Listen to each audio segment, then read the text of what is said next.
All right, we can start. Okay. Go ahead, Hum. Yes.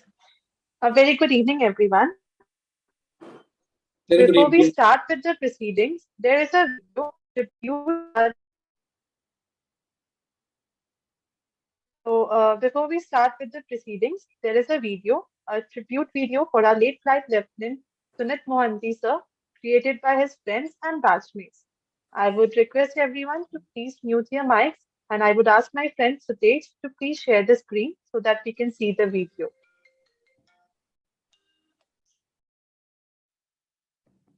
Rangoli?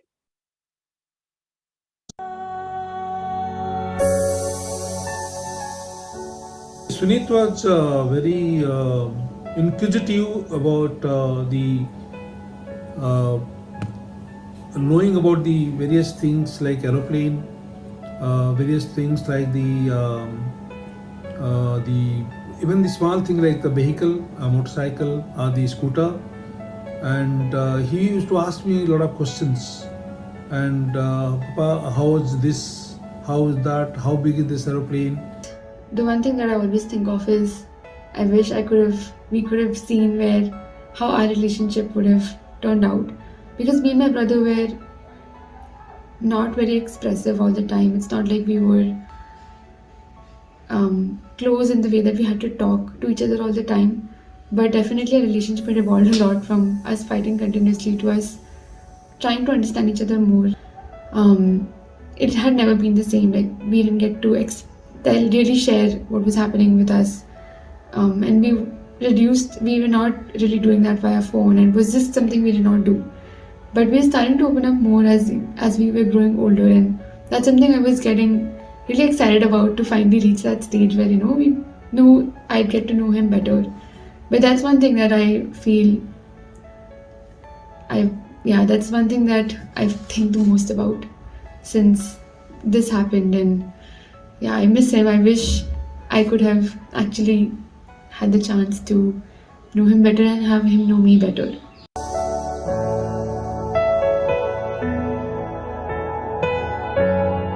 We had no problem in coaxing him to study, although we had to tell him to concentrate on the right thing at the right time. He was a little slow in doing everything while eating and food and in getting ready. But he was, whenever the punctuality was required, he was on time. He was ready before the required time given to him.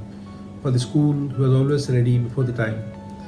We both used to fight with each other a lot, and the typical brother-sister relationship where I was the younger, more annoying, more naughty younger sister, and he was the more calmer, more intelligent, the elder, wiser brother. And of course, I was the one who used to annoy him more. We even ended up injuring each other very seriously. One of the things that I remember and that is always with me from my childhood is like my finger got stuck between a door because he was chasing after me. And I have also injured him very badly at once. Like I think there was a glass piece that went through his legs because of me. So we were very naughty with each other and we used to really annoy our parents because we used to fight so much for very small things. He was a great quizzer, and he used to like a lot of quizzing. He always wins the college competition. That's very normal for us. Everybody knows that Sunith is the is the best quizzer in the college, and he used to travel for a lot of these kind of competition which is outside of the college, and had a lot of trophies, and winning was his habit, kind of an habit, because in quizzing nobody can beat him. So that was something which we know a lot, which tell us a lot about him. Being a pilot, being in the Air Force is something he knew that he wanted to do from a very early age, and that's something rare, I feel. And another thing that I was in awe of about him, because he knew from very early stage that that's what he wanted to do.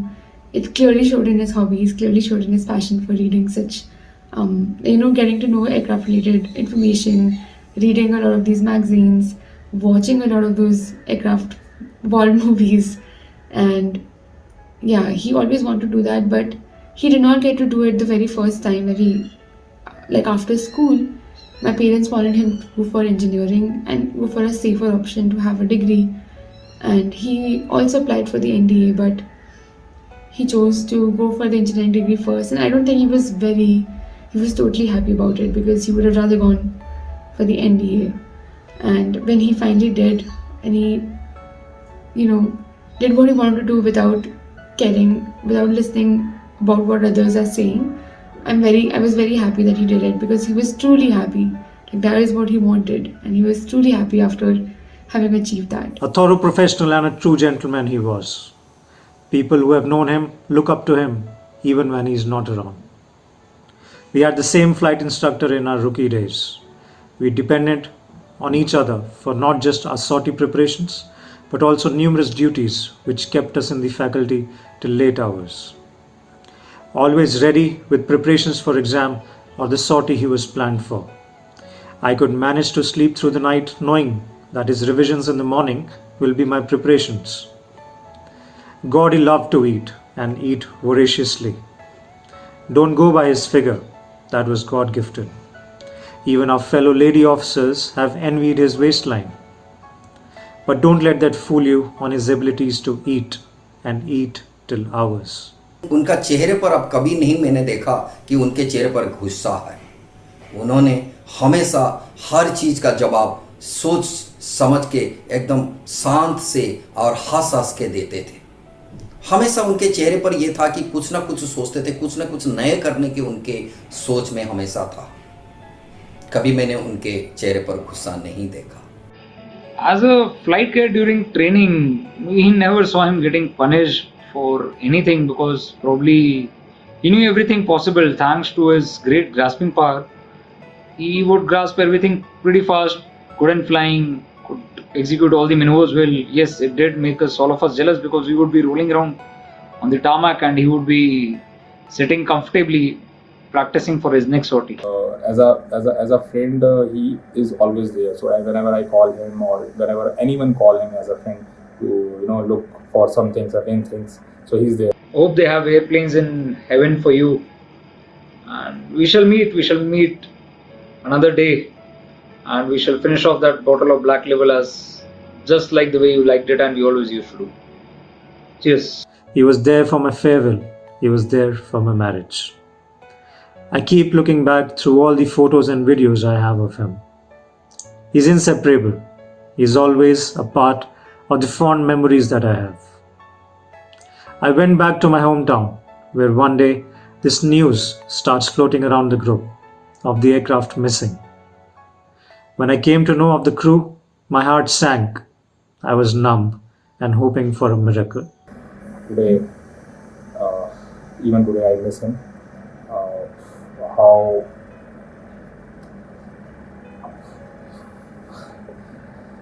I just want to share one thing, that wherever you are, my friend, I hope you are having a good time, as I know you will be having a good time. We miss you, and we will meet each other, someday. We miss you a lot. I miss you a lot, and I think about us, how we would have grown older, how you would have grown older. I'm happy that you got to do what you wanted to do. I think that's the one thing that I feel like you did whatever you wanted to do in life.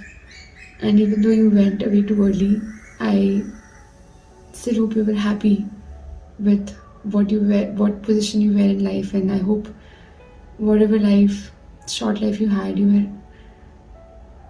were happy. Yeah.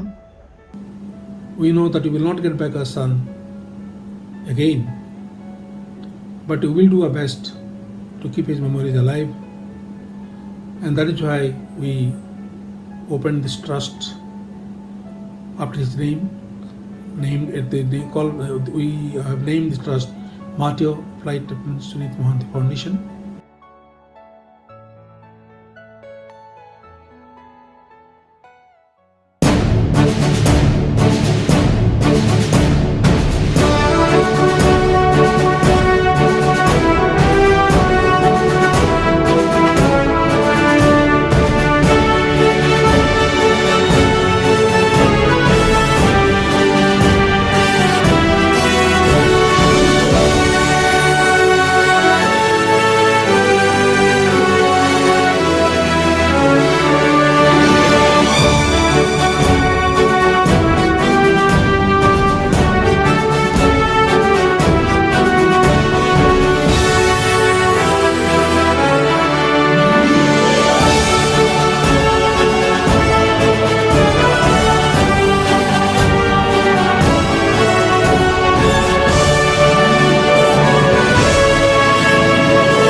Thank you, Satej.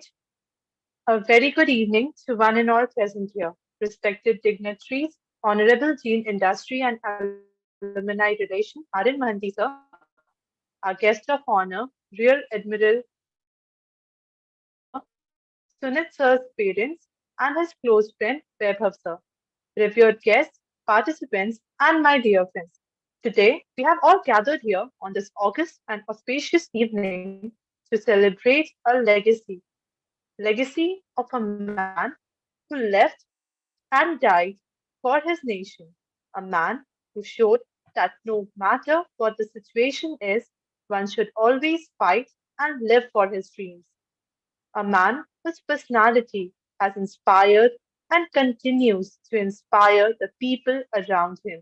A man whose greater determination was second to none. A pilot, a fallen hero, and a martyr. Ladies and gentlemen, today we have gathered here to celebrate and commemorate the legacy of our alumnus, late flight Lieutenant Sunith Mohanty sir, who was martyred on 3rd June 2019 when his Atono AN-32 aircraft crashed near Pare Hills in Arunachal Pradesh.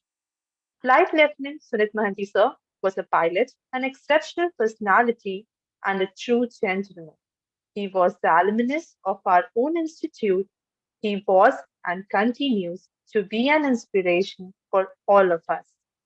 Flight Lieutenant Sunith Mohanty sir was also an exceptional quizzer, one of the best in the history of NIT Jamshedpur. In his time that was spent here, he was the regional champion. His quest for knowledge and his hunger for quizzing was the reason the team came up with the idea of Monty Quiz, a tribute to the hero and an amazing quizzer. किसी भी काम को करने की चाह पहले आती है, किसी भी काम को करने की चाह पहले आती है, अगर बच्चे को गोदी लो तो बाहें पहले आती हैं, और हर एक कोशिश का दरिया कामयाबी से भी ऊंचा है कि मंजिल बाद में आती है और राहें पहले आती हैं. Monty Quiz was started with the objective of spreading Sunith sir's and is a testament to his true aura. After 3 really successful editions, 1 offline and 2 online, we are back with the 4th edition of Monty Quiz, and this time we have become bigger and better. Whether it's the prize money, the participation, or the hustle and bustle, everything is bigger. With over 950 registrations, I repeat, 950 registrations this year. Monty Quiz 4.0 has already broken all the previous records of participation. After 2 crippling prelims, to 8 teams, finally compete for a prize money of rupees 75,000. Ladies and gentlemen, I, Koilada Homi, your host, officially welcome you to the 4th edition of Monty Quiz 4.0. I'd like to start by thanking those without whom the event wouldn't have been possible. The event wouldn't have been possible without the efforts and hard works of the volunteers of Team Industry and Alumni Relation and Team Quinite, the official quizzing club of NIT Jamshedpur. With this, I would like to start with today's proceedings. First of all, I would like to call upon someone who is not only a great personality himself, but also a person whose love for the nation knows no bounds. This already auspicious occasion has become even more fortuitous as parents of late flight Lieutenant Sunith Mohanty sir, Shri S.N. Mohanty sir, is present here. I would request Group Captain and father of late flight Lieutenant Sunith Mohanty sir, Sir S.N. Mohanty sir, to come forward and say a few words. Sir, please. Okay, thank you. Thank you so much. Very good evening, ladies and gentlemen. At the outset, I My sincere thanks to Rear Admiral Anil Kumar Verma, Visit Silver Medal, to have kindly accepted the request to be the guest of honor, and who is also an esteemed alumni of NIT Jamshedpur from the batch of 1972 to 76.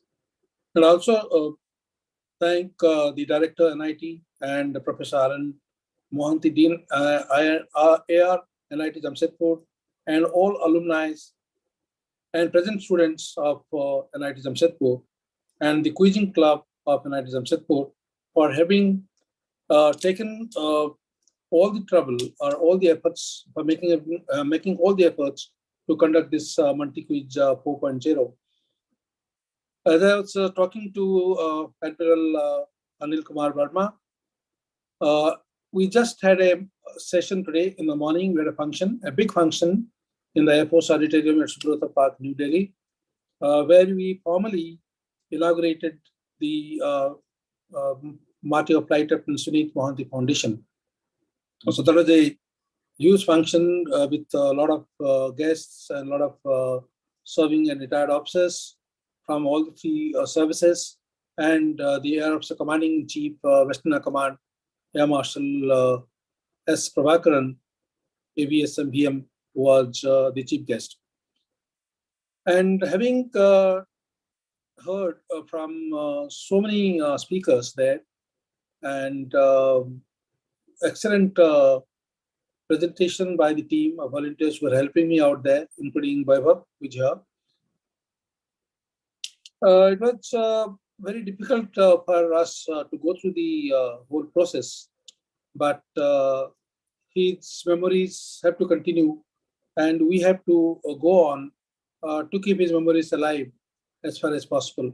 And that is why, to continue his love for the country, to continue his legacy of serving the nation that he was all set for, he was wholeheartedly interested in joining the forces, even after doing the engineering from the NIT Jamshedpur.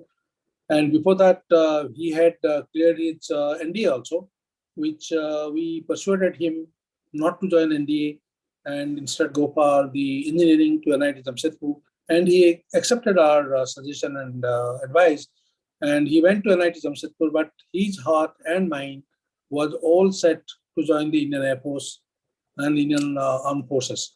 And that is why on his own, he cleared, without telling us, he cleared the Combined Defense Services examination and also the APCAT, which is called the Air Force Common Admission Test, and cleared both of them, cleared both the medicals. And you will be happy to know that he was overall #1 in the overall order of merit, All India Order of Merit in the CDS, the Combined Defense Services examination. So when he showed me his result and the #1, I couldn't stop him. We couldn't stop him. Myself and my family couldn't stop him from joining the Defense Forces. And we said that, okay, now you are a graduate. Now you know what is best for you. So if you decided to join the Defense Forces and that to Indian Air Force, we cannot stop you. So that is how we selected to go through the Combined Defense Services examination for a full permanent commission service rather than through the APCAT, which was offering him short service commission. And Sunith Mohanty was, as various speakers will tell you also, he was exceptional child, very, very obedient, very, very sweet child from the childhood. Whatever we said, whatever things we told him to follow, he was following it meticulously. And whatever his teachers told, and later on when he joined the forces, whatever his seniors said, he was taking it so meticulously, so seriously, that he was giving his wholehearted cooperation, wholehearted support, and he was giving his whole time to that commitment that was given to him. That continued, and as I hear from his seniors, as I listened to his commanding officer that time, I listened to his flight commander that time, they're all full of praise. and they even now tell me how sincere he was, how professional he was, and an all-rounder. However, it's I will say that he completed his schooling more or less in all the Air Force stations, and last 2 years he did his IIT coaching from Kota, Rajasthan, and that is where he also did his 11th and 12th, and he completed his 12th exam from there, and then that is how he got into NIT Jamshedpur. After that, he joined after completing his BTech from NIT Jamshedpur. As I said, he joined the Indian Air Force, and he was, as I said, he was doing very well. And but unfortunately, as God had different plans for him, as I said, he was trying to follow my footsteps. He was watching me as I was growing in service, from a junior officer to a 2IC to as a flight commander, then a commanding officer. Then I went to become a station commander. He was watching me carefully, and he was really impressed with my dress, with my vehicle, and with the type of house that I was getting. He was really impressed, and he was really uh, thinking in his mind that he will also like to be like me, and will continue to grow and become a senior officer in Air Force. And I had told him that, okay, today I have to premature retirement as a group captain, but I want to see as an Air Marshal. And he was all set, and he was very, very motivated. But then God had different plans for him, and that is how we lost him in that ill-fated air accident on 3rd of June 2019. And after that, our life has been devastated, and we cannot get back to our lifestyle as it was before. It is very difficult to be what we were before that. But as I said, we will have to continue his legacy, to continue his memories, and that is how we open this trust.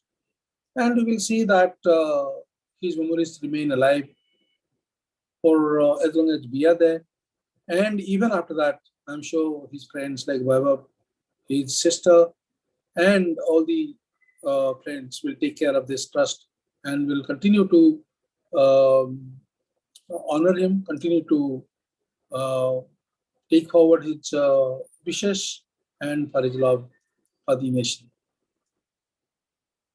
Thank you very much, all of you, for taking this trouble, all the volunteers, all the participants for being here and to conduct this Monty quiz. And I thank sincerely once again Major Nair for being the quiz master again this time. Even last 2 years he has been the quiz master. So I'm really grateful to him for taking this assignment again this year. And our efforts will be to continue this Monty quiz always, forever, even after us. And I'm sure the Vaibhav and my daughter and his friends, other friends will take this forward and continue this Monty quiz as far as possible with more energy, with more gusto, and involve more and more institutions like IIT, IIMs, and all prestigious institutes all over the country. Thank you very much. Jai Hind.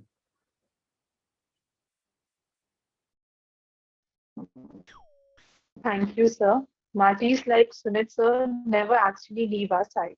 Their personality, their teaching, their stories will always remain eternal. Sunith sir has inspired our generation, and he will continue to inspire the coming generations too. Flight Lieutenant Sunith Mohanty will remain in the blue skies forever, and his story will continue to ignite young minds for generations and generations to come. Once again, thank you so much, sir, for your invaluable words. Moving ahead, I would request one of the closest friends of Sunit sir, Vaibhav Gupta sir, to come forward and say a few words. So please. Yeah. So good evening, everyone. Thank you, our esteemed chief guest of honor, Admiral A.K. Verma sir, to bring out some time for us and being part of this Monty quiz. So I'm really, really thankful for you taking time out for this quiz. I would like to thank R.N. Monty sir to be part of this quiz, just to give his presence for the quiz. It means a lot for us. To you are part of this quiz. Thank you, Major Chandrakant Nair, for taking care of this, the fourth version of quiz again. And I'll be very happy that you are conducting this quiz, and got to know that you have a fan following in the world of quizzes, which will happen in India. So anyone, like if it's a good quizzer from any college, they know about you, and you are taking this legacy forward with us, and really, really glad that how you have conducted this quiz from last year, and how we have done a prelims and the first round this morning with you. I would like to thank the team, one of the best team I am working with. This is an industrial and alumni relation, and of course Unite team. So would like to mention few names where I am working day in day out with them. I know I'm very pushy with sometimes, because I know there are things I need to be followed up and all with you guys. But just want to thank Anirban, Trishurya, Avantika, and Sutej for being part of this process, which we started in the month of July. And I think it's been 4 months. We are preparing for this quiz, and finally we are somewhere. So I know we have done 2 rounds, but the final round is yet to be done. But I'm confident the team which we have in the college is really, really a blessing for us. And we can see that something like Nidja, which is bringing a light to the the college administration, or being it infrastructure, or being how we more involved in this process, in this complete process. So thank you so much. Just want to thank you for conducting this quiz with the teams which we have. I'm really, really impressed by the number this time. Actually, we have worked on the strategy, and I think we have done that we have more than 300 plus teams.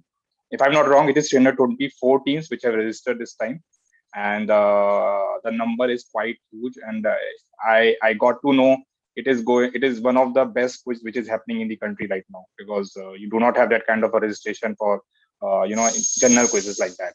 So we are there.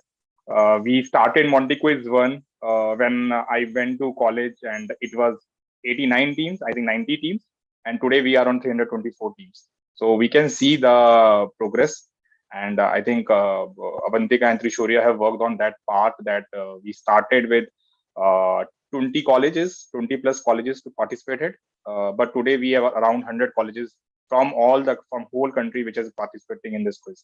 So I'm really, really thankful to the team again for the work. Just want to share one thing about how we do this process and all these events.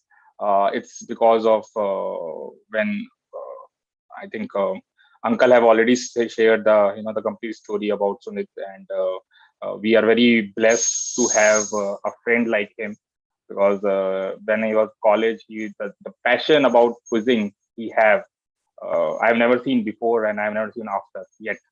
So I can see the way he used to, participate in quiz, the curiosity he have, the inquisitiveness he have in his, personality over personality. That shows that he is the man who have an aim to do a quizzing, and be it anything, be it on be World War, be it on the music side, be it on the cinema side, be it on the machines, because he loved machines. So that's why he went to Air Force.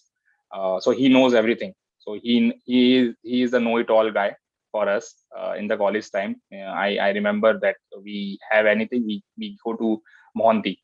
We call him Monty because, of course, his name, and then it went to Monty. So that's why we named this quiz as Monty Quiz, because his name from Monty to Monty was we call him off. So thank you everyone for being here. We will be having this quiz. Before leaving to to giving back mic to Homi, I just want to say about Sunith. Just want to end it like that. That no words can express the loss I feel, but in spite of this, I'm thankful to God for giving us a true gem of our times. A man who inspired selfless love and sacrifice for his people in a more humble and quiet way. Thank you for being a shining light of hope for all of our life. So may the force be with you, Sunith, wherever you are. I know you will be having good time. I already said it because I know how you are, and this is a legacy we will want to continue. So, Uncle, we will be continuing this. This is fourth version, and tomorrow is his birthday. This is the first time that we are not doing on his birthday because it is Monday, and we got to know that participation would reduce. So we are doing on 6th of November before on his birthday. But we just want to remember him in our memory, and we will continue this legacy for next versions. And let's see how we go next year, because I think Avantika and Sutej will be continuing for this quiz next year as well. So we'll be planning something out, and we'll be increasing the participation as we have today.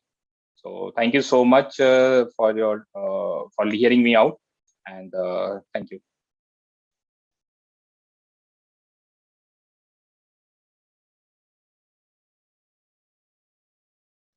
Thank you, sir. Moving ahead, it's time for introducing our guest of honor for the day, Rear Admiral Anil Kumar Verma, sir, who is an esteemed alumnus of NIT Jamshedpur, batch 1972-1976, and is one of the most exceptional personalities to have served in the Indian Navy, a member of the CII National Council and co-chairman of CII of National Defence Committee. I would request our Chief Guest of Honor, Rear Admiral Anil Kumar Verma, sir, to come forward and say a few words and also announce the finalists.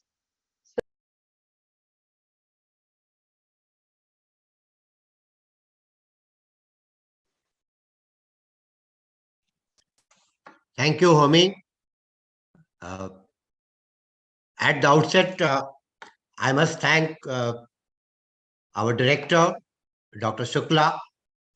I'm not sure whether he is present in this webinar, but he is really leading this NIT Jamshedpur to great heights.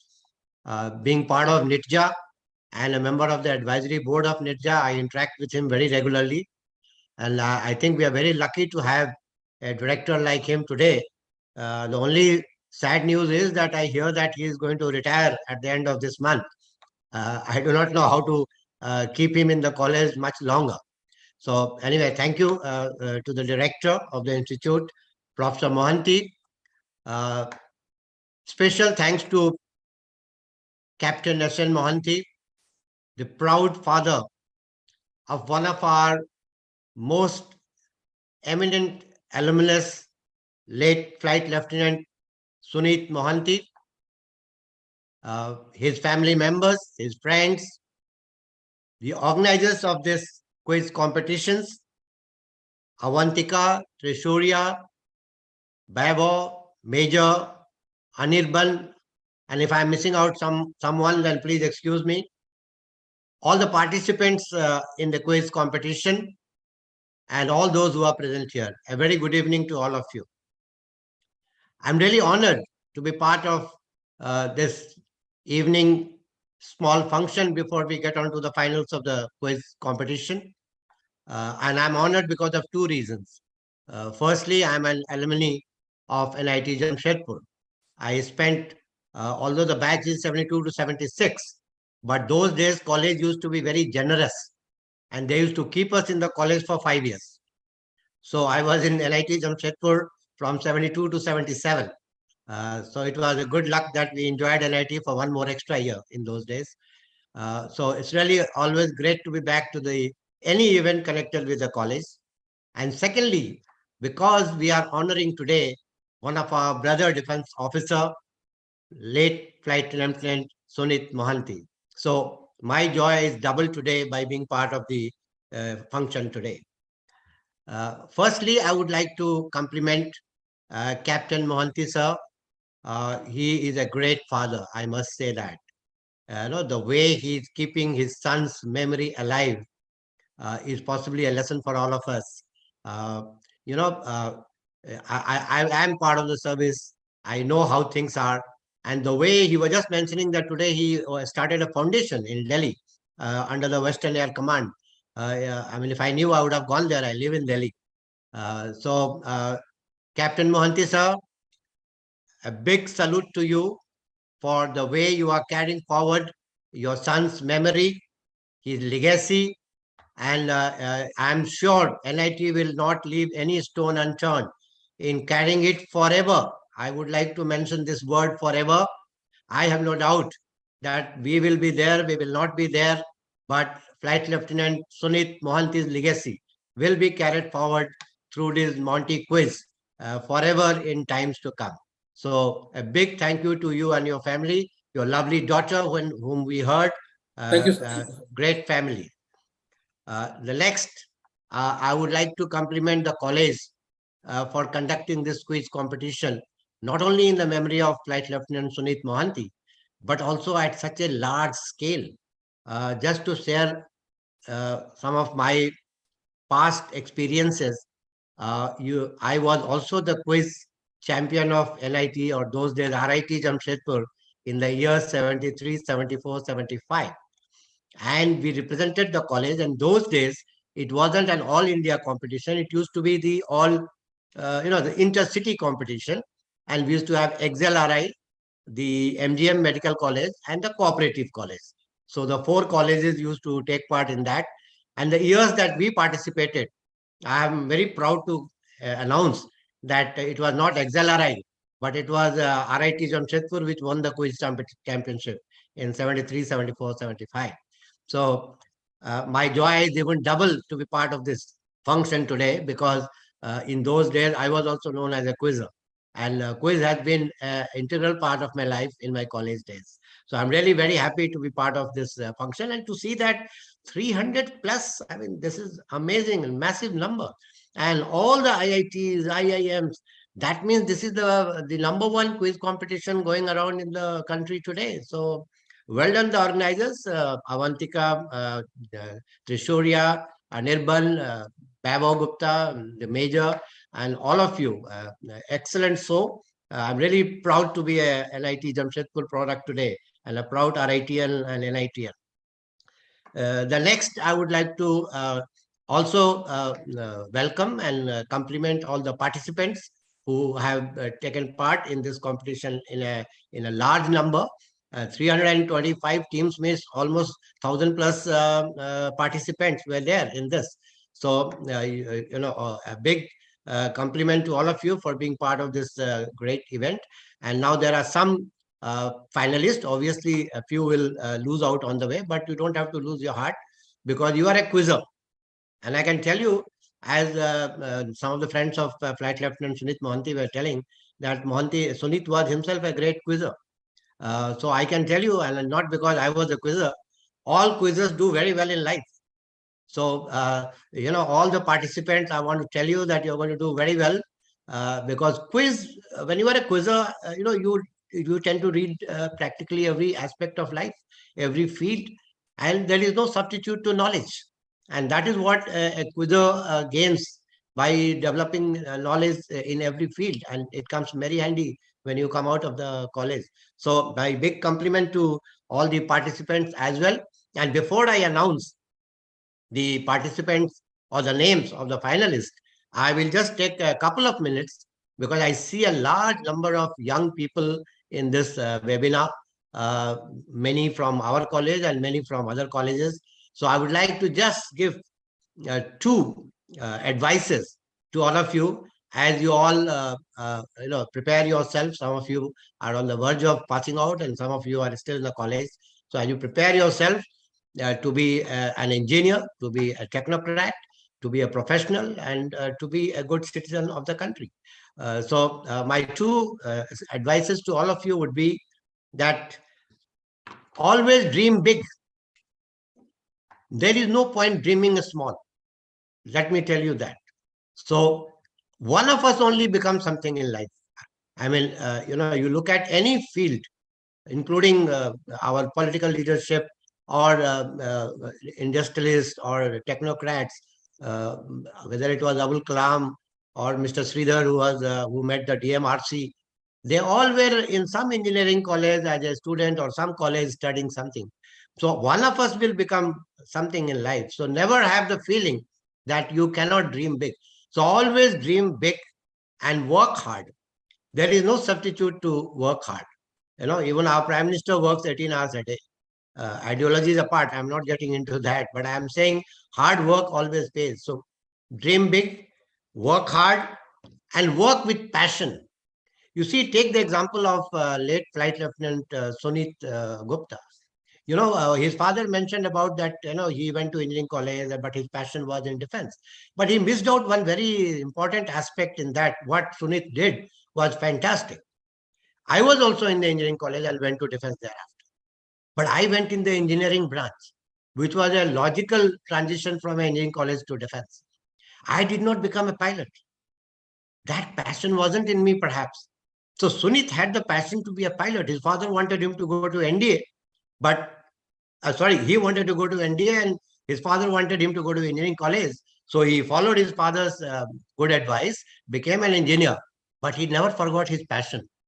And therefore, he became a successful pilot. And some of the colleagues of Sunith were mentioning how professionally sound he was as a pilot. So when you do anything, in addition to dreaming big and working hard, you must be passionate about whatever you do in life. So that's one. Secondly, keep abreast with the technology. When we were in the engineering college, the technology was not moving fast. We studied about the engines and certain metallurgy and all that. And for good 25 years, things did not change. It remained same. But today, you see your iPhone every year, it changes with new technology. So your engineering college study is just a beginning of study. When you pass out, your study continues. Become a reader. Keep reading at least 20 odd books every year, and keep updating yourself with the technology, because otherwise the technology will leave you behind. So keeping abreast and updating with technology is another very, very important aspect that you must keep in your mind. And third aspect is the entrepreneurship feeling in you. See, in our country now, we have a 1.4 billion population, and the job cannot be given by the government. So our whatever industries already have, they also may not be able to give you the kind of jobs that we need in our country. We are now third largest economy in the world, $3.2 trillion. And there is a projection that in the next 7-8 years, our economy will go to even much higher levels. So bring in a little bit of entrepreneurship feeling in you. As part of NITJA, we are trying to open an innovation and incubation center in the college. I am part of the team which is working on it. And we want to see that from every batch of NIT Jamshedpur, at least 50% students go on to become a founder of a company and not just get the job, but create the job. So entrepreneurship is another thing which every young budding engineer must imbibe in himself. And finally, a few personal qualities without which you can never rise in life. We take the example of Sunith. He himself was such a fine gentleman, the way everybody was talking about him. So I would urge upon all of you to be honest, have integrity, have compassion, must have compassion for your friends, family, your society, and above all, you must be grateful. All of us from our birth till wherever we reach, we have to be grateful for somebody. You came to this world because of the Almighty. Your parents brought you up. There is no bigger person to be grateful to than your own parents. Your teachers, your professors in IT Jamshedpur today, the way they are imbibing the knowledge in you. When you go and work somewhere, your colleague, your seniors, your subordinates, everybody contributes in your growth. So you must be always grateful to the people around you, to the society, to the country. And that is one quality which I would like, in addition to being honest and compassionate, I would like all of you to have in you. So with these few words, I know all of you are now ready to face the challenges of the 21st century. and be part of the success story that India is looking forward to. And we have no doubt, as Prime Minister announced this year from the ramparts of the Red Fort, that we will not think of anything less now. We are no longer going to be happy with being called a developing nation. We all want to be known as a developed country. And that will happen by the efforts of all of you who are not only studying in NIT Jamshedpur, but all the engineering colleges and institutions which are taking part in this competition. So all the best to all of you for your future, for your career, and especially to the finalists. I wish all the best. May the best team win. And now I'm going to announce the names of the finalists. Just give me a second. There are 8 teams which have qualified for the finals. Team 1, this is a mixed team. It is from the Northeast, from Guwahati Medical College, Sayan, Bishwayan, and also from Campus Law Center, Faculty of Law, Akshay Seal. This is team 1. Team 2 is from IIT Madras. I'm so happy IIT Madras is here. They have the distinction of having the #1 innovation center in the country. And do you know how much money they earn through their R&D effort? It's 670 crore in a year. I think that should inspire the people and faculty and students who are there in NIT Jamshedpur. I'm so glad IIT Delhi is there. The team 2, we have 3 bright students, Anand, Siddharth, and Ritesh from IIT Madras. I mean, if you all want, you can always clap for them. Team 3 is from XLRI Jamshedpur. I'm so fond of this college, not only because it is from my city where I studied, but I have very fond memories of beating them in the quiz, city quiz competition in 73, 74, 75. From XLRI, we have 3 students, Abhash, Adarsh, and Pitambar. So all the best, Abhash, Adarsh, and Pitambar. You are the local guys in the final now. So, you know, there is always a feeling for Jamshedpur. So all the best in the finals. Team 4 is again a mixed team, but a team from a great college of the country, SRCC. I mean, who doesn't know SRCC? Sri Ram College of Commerce. We have got Nikhil and Mang. And we also have Shivam from Hansraj College. So I live in the city of Delhi. So all the best, the Delhi team in this from SRCC and Hansraj College. Team 5, this is from IIT Kharagpur. Again, I have very fond memories of IIT Kharagpur because when I was chairman and managing director of Garden List Shipyard at Calcutta, we had a chair there for designing ships. The IIT Kharagpur is the only college where you have the BTech in naval construction. So a team from IIT Kharagpur, Sovyam, Baneshwar, and Meher. All the best, IIT Kharagpur. Team 6 is from VIT Vellore, another great college. Aditya again, and Satyam. Then we have team 7 from IIM Calcutta. Now again, I spent 6 years in Calcutta and I used to go and interact with the students in IIM Calcutta a lot.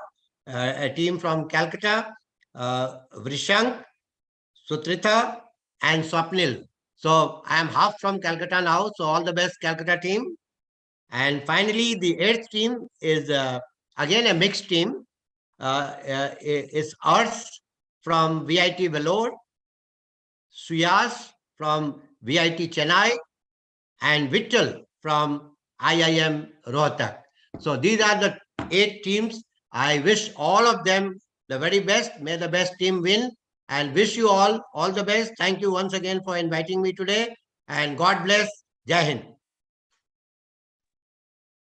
Thank you so much, sir, for your exceptional words. Now I would request Honorable Dean of Industrial and Alumni Relations, R.N. Mohanty, sir, to say a few words. Good evening. A very warm greetings to one and all present here. It gives me great pleasure to commemorate the final round of the 4th edition of the Monty Quiz organized by the Industry and Alumni Relations team and Q Night to honor the memory of late Flight Lieutenant Sunith Mohanty. Flight Lieutenant Sunith Mohanty was a great soul. His enthusiasm for life was infectious. The way he tackled challenges head first, his eagerness to learn new skills and his unshakable persistence towards excellence was a source of inspiration.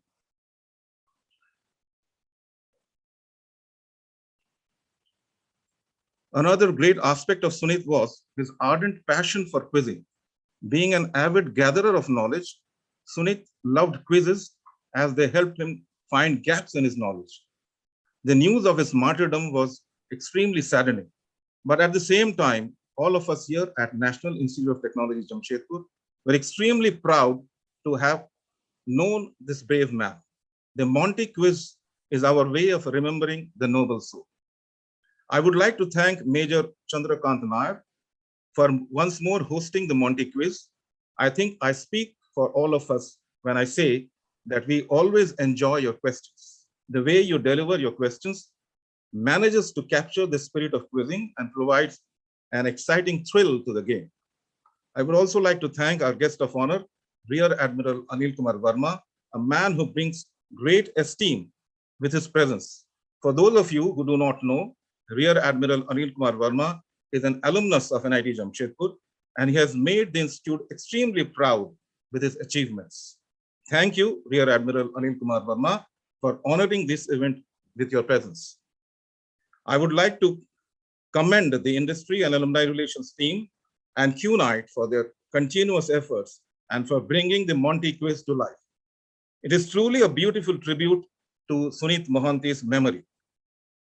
To all the participants, I applaud you for making it this far. I've always admired people with a hunger for knowledge. And when I look at you, I see that hunger, that yearning to know more. I wish you all the best as you progress towards the final round of the 4th edition of Monty Quiz, and hope you have a great time. Thank you.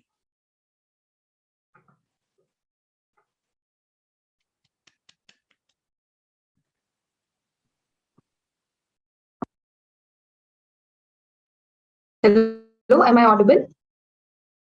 Yes, you're audible. Okay. Thank you, sir, for your valuable words. A quiz is always incomplete without its quiz master. So to introduce the quiz master for today's evening, I invite Sutej Sharma to speak a few words. Thank you. Good evening, everyone. So the idea behind the quiz has always been to remember the legacy of late Flight Lieutenant Sunith Mohanty. And who else could be better suited to host this quiz other than a Fauji, who's equally passionate about quizzing and is one of the most revered quiz masters of our country. So I'd like to welcome Major Chandrakant Nair as the quiz master for the 4th edition of the Monty quiz. Thank you so much, Sutej. Respected Admiral A.K. Verma, respected Captain S.N. Monty, respected Rabindranath Monty, sir, all the organizers behind the Monty quiz, especially Mr. Vaibhav Gupta, who's been the guiding force and the man who put the quiz in place in memory of the late Flight Lieutenant Sunith Mohanty, the entire organizing team at NIT Jamshedpur, and last but not the least, all the participants who've taken part in the 2 rounds preceding the final round and have made it this far. Thank you so very much for letting me be a part of yet another Monty quiz. And I really hope you all have fun attending this quiz. And we'll take it from there. And back to you, Sutej. If you have anything else to say, can go ahead. And thereafter, we can start the finals. No, Major, you can start with the quiz. Right. Thank you so much. So with that, let's get going with the final round of the 4th edition of the Monty quiz. I'll request all the participants to kindly switch on your cameras.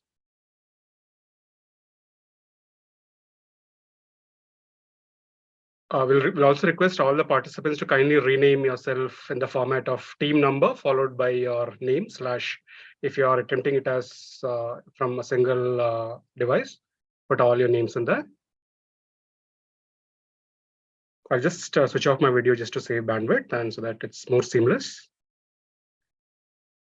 Can all teams confirm they've found WhatsApp groups for entering their answers for the written rounds? Team 1, you could quickly confirm.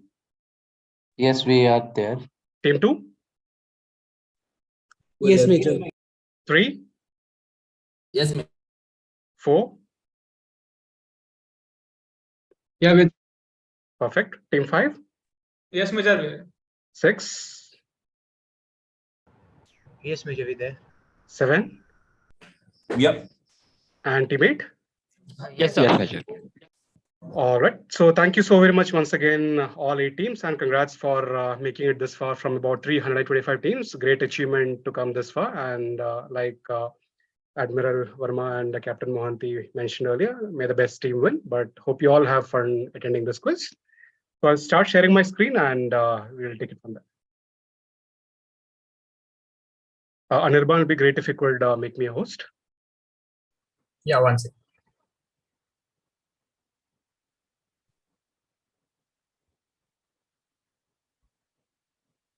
Yeah, done.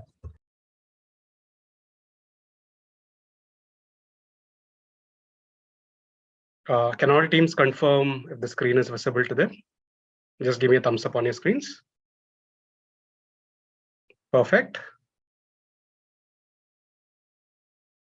All right, so welcome to the 4th edition of the Monty Quiz, and 325 teams took part in the prelims, from which we the eliminator, from which we shortlisted 30 teams, and from which we further whittled it down to the top 8 teams.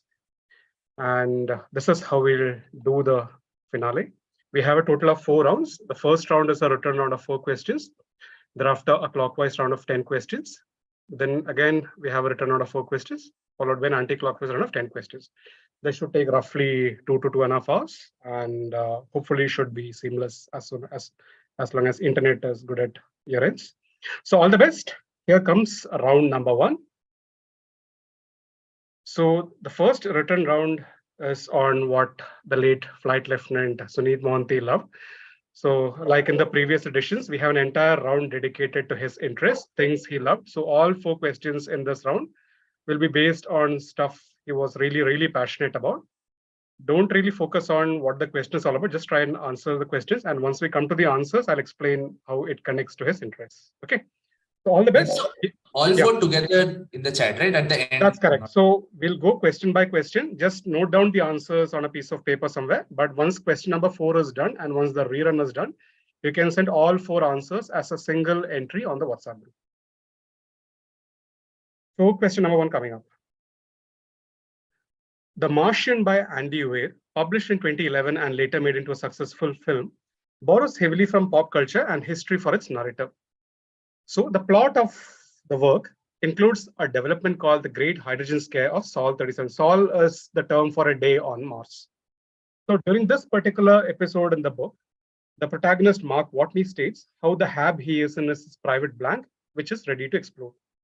What does he compare it to? And one more thing, I need all hands to be visible on the screen. If there is any hand not visible, I'm going to point that out. You'll get 1 warning, and thereafter we'll take action accordingly. Think about it. It says the Great Hydrogen Scare. It says Sol 37. So the hab is his habitation / accommodation, the small compartment he stays in on Mars. So there is some presence of hydrogen there on the 37th day. So he says anytime his hut could sort of explode. Therefore, he compares his hab is like something. What? Enough clues in there. Focus on the second para. The Great Hydrogen Scare. Even the fact that it is set on Sol 37 may be very relevant. Instead of, let's say, 36 or 38 or any other day, it is on Sol 37. What does he compare it to?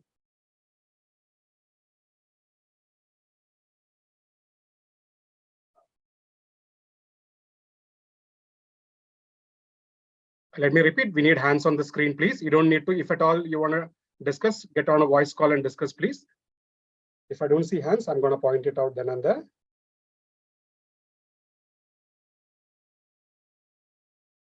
So you just want what does it compare it to, or just the fill blank? in the blank, that's all. Okay. Question number 2. This amphitheater in Italy provided the backdrop to the opening scene for a hit Bollywood film from 2011. However, in 2026, 4 years from now, it will be used for something at the other end of the spectrum. Which film, what use in 2026? When I say other end of the spectrum, what you need to focus on the fact is that it was used for the opening scene, which means in 2026, the other end. So with regards to opening, the other end would be something else. So pick something specific from 2026 that is exactly, in a way, the opposite of what is mentioned in para 1. So which film opens with a scene set in this amphitheater? Again, focus on, think of what all can happen in an amphitheater.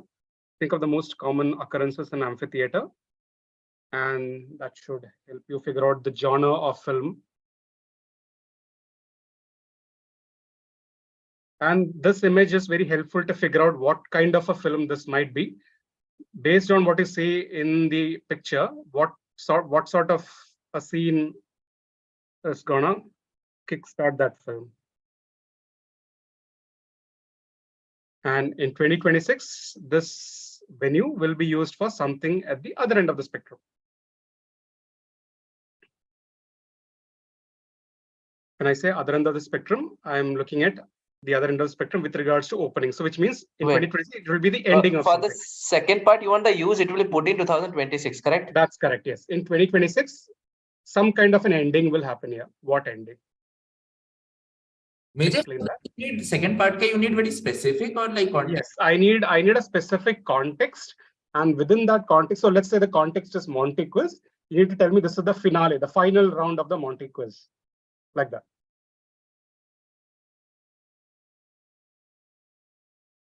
Again, think of things that might happen in Italy in 2026.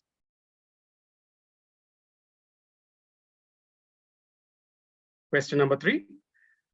In Satyajit Ray's 1970 film Pratidwandi, the hero Siddharth, who was desperate for a job, is being interviewed by a panel. So the panel asks him, what do you think has been the most significant human achievement in the last 10 years? He replies, blank. So the interviewer is shocked and he asks, what about the moon landing? So he replies, it was just a matter of time that man would land on the moon someday. However, no one could have predicted that an entity like blank, with way fewer resources, could keep a much better equipped opponent at bay. So tell me, what exactly was referenced in the film? What is the blank, or what development is this? Look at the timeline for this question.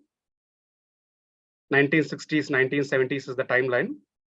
And it says, no one could have predicted that an entity like blank with way fewer resources could keep a much better equipped opponent at bay. What is referenced in Pratidwandi?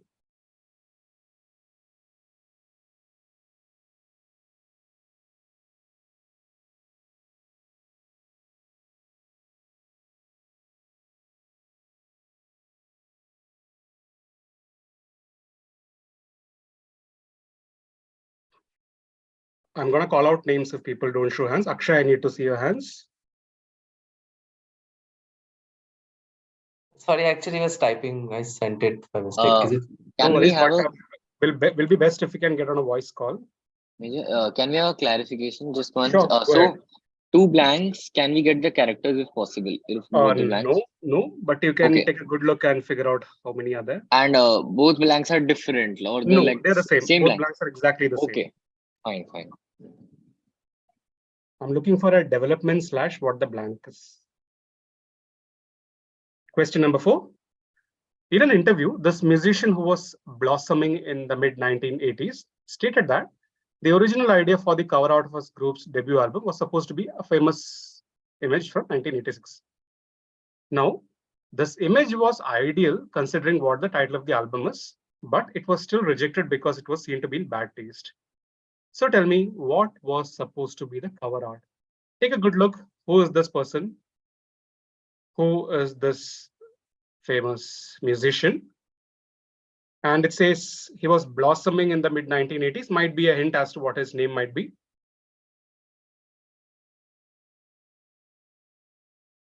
You look carefully at the picture, you can maybe find other clues.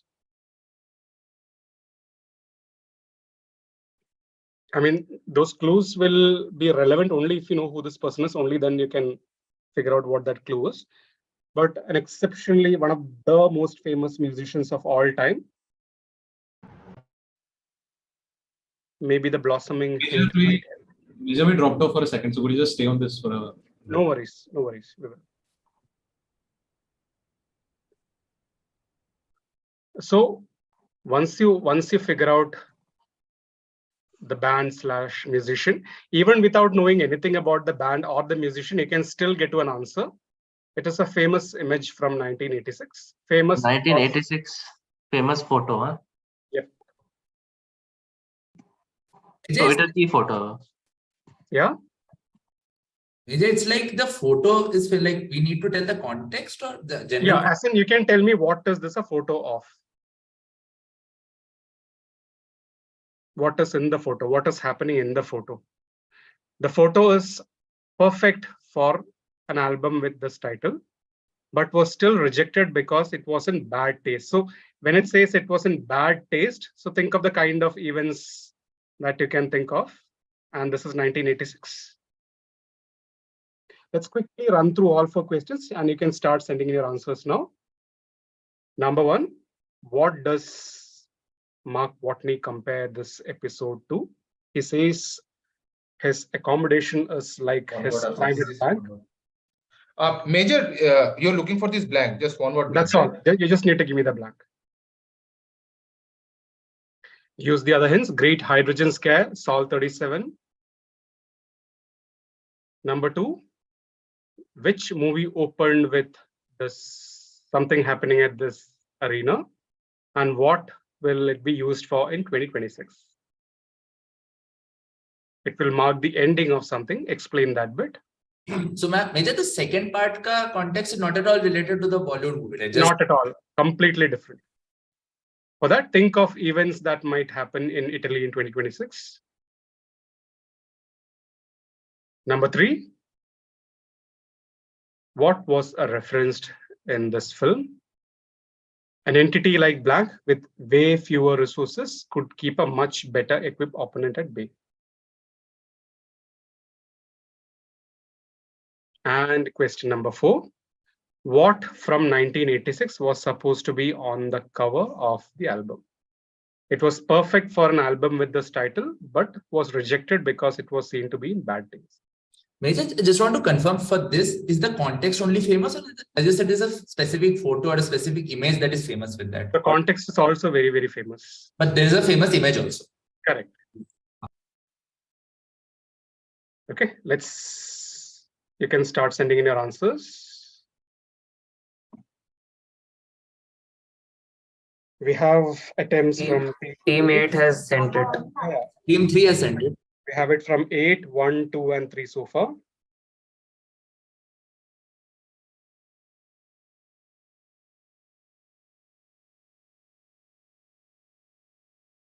Team 7 is also sent.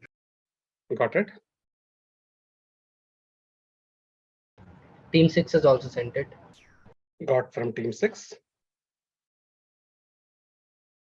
2 teams to go. Team 4 sent it. 1 team to go. 1, 2, 3, 4, 5, 6, 7. 1 team to go. I have it from 1, 2, 3, 6, 7, 4, and 8. Team 5, you're the only ones left.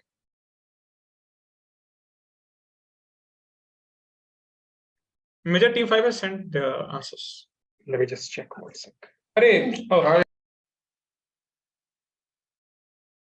Haven't received it yet, Team 5.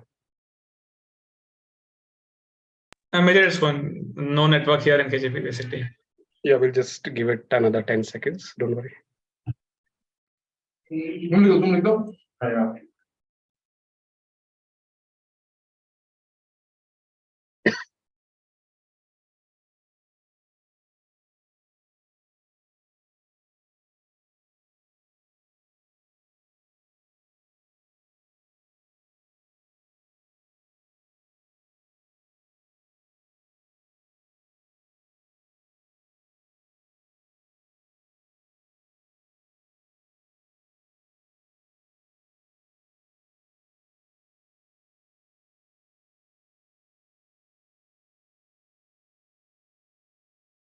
Just to be on the safer side, Team 5, you can maybe copy paste it on the Zoom chat as well. You can DM it to me on Zoom if this is not going through. Yeah, got your attempt. So let's see the answers now. Audience on call can take a shot if you want. Number 1, anyone wants to take an attempt? The Hindenburg disaster, like Hindenburg disaster is a great answer. Hydrogen scare 37 because it happened in 1937. So he says it is like my private Hindenburg, and how this connects to Flight Lieutenant Sunith Monty is because he was a big fan of Led Zeppelin. So this is how Led Zeppelin get their name, from the Zeppelin Hindenburg. Number 2. For the film we said Rockstar. I think Perfect the concept. answer. This is how Rockstar begins, with the concert at the Verona Arena. Is there the closing ceremony of Eurovision? This is the closing ceremony of the 2026 Winter Olympics. As long as you have Winter Olympics, you get points. Number 3. Vietnam War. Vietnam War. Superb answer. This is Vietnam. How Vietnam was able to hold off a much better equipped entity like the US. And number 4. Challenger is Chernobyl. Not Chernobyl. Challenger crash. This Blossoming was a reference to his name, Axl Rose, Guns N' Roses. Their first album was Appetite for Destruction. And a perfect one for something that's called, talks about destruction, would be the Challenger disaster. So the Challenger disaster photograph was supposed to be on the cover of Appetite for Destruction, but instead the image you see on the left, which you can also see tattooed on his forearm. So let's give out points. Team 1 is on. Perfect from team 1, 40 points to team 1. Team 2 on 25.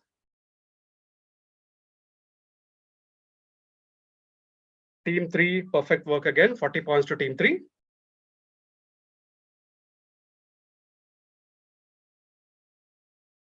Team 4 is on 20.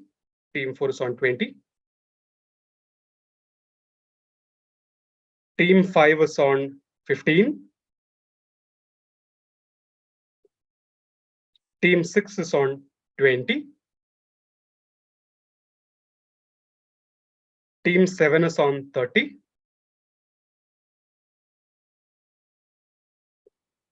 And team 8 is on 15. If the scorer could confirm you received all scores.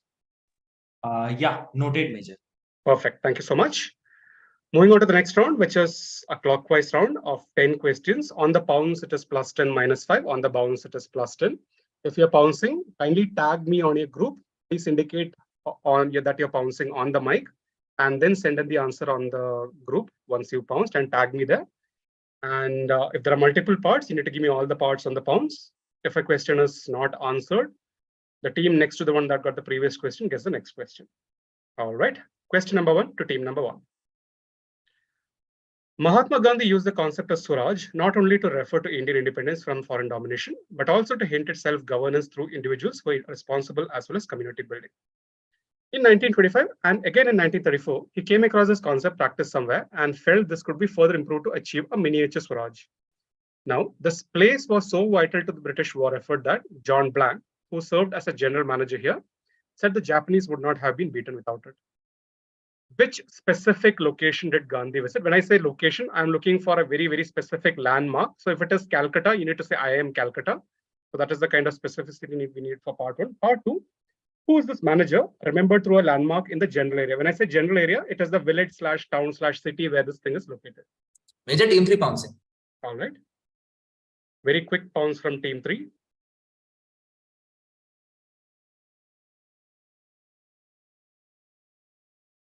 For the second blank, if you have the surname, you will immediately, or if you figured out where the first location is, or what the first location is, that should help you definitely with part 2.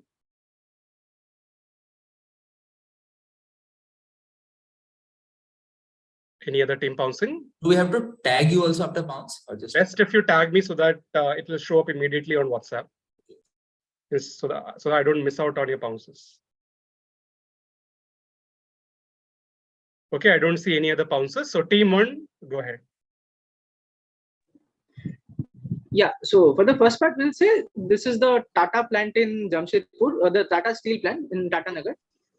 And for the second part, we'll say John Kinnan. The Kinnan Stadium is named after him in Jamshedpur. Excellent answer. And you opened your account with a +10 there. So the Tata Steel plant already had everything in place by the time Gandhi visited, and he thought this was an excellent example of what India itself could aspire to be, a miniature version of a Swaraj that one would expect in the entire country.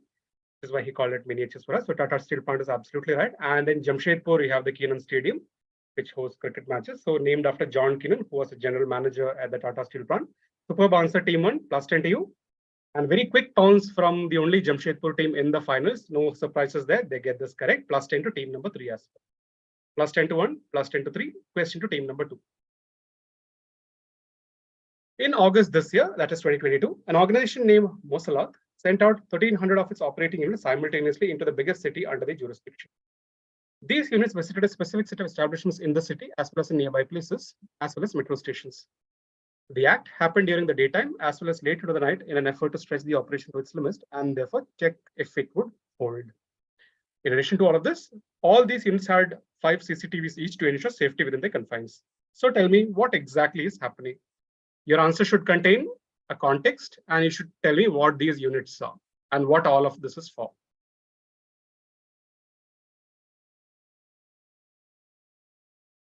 Again, look at the name there, Mosalat. Again, which part of the world would you find at least look at the second part of the name there.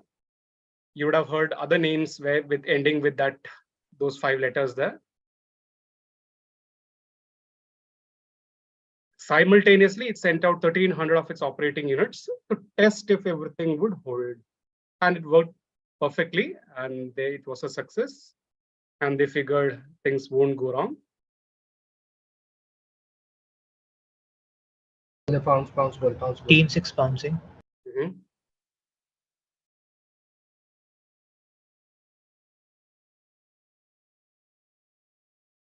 Anyone else? If not, I'm closing with team 6's bounce. Could you just tell about the last 5 letters, what you said?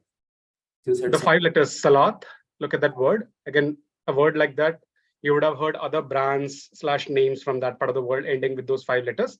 And that word itself is maybe connected to a religion, and that may help. Okay, I only have pounds from team 6. So closing the pounds, team 2, this is your direct. Team 6, one sec. Team 6, you need to give me a better answer. Your answer is incomplete as of now. You haven't given me a context. Yeah, that's fine. Now it's fine. Team 2. Okay, so we'll say that this is basically during Hajj, and Mosalat is the national carrier of Saudi Arabia. And this is basically to make sure that their 5G network or their cellular network is not collapsing because of the stress of the number of people who come into like Mecca and Medina during Hajj. Good guess, but we'll pass. Team 3. Okay, so we'll get this. Mosalat is from Qatar, and they are checking. So Qatar is having the FIFA World Cup. So they are checking if the people, the capacity, network, etc., would hold or not. So this is for the FIFA World Cup. And what are these 1,300 things? One sec. Just internet. So we'll say, yeah, this is. Read the first para carefully. And maybe the first sentence of the second para.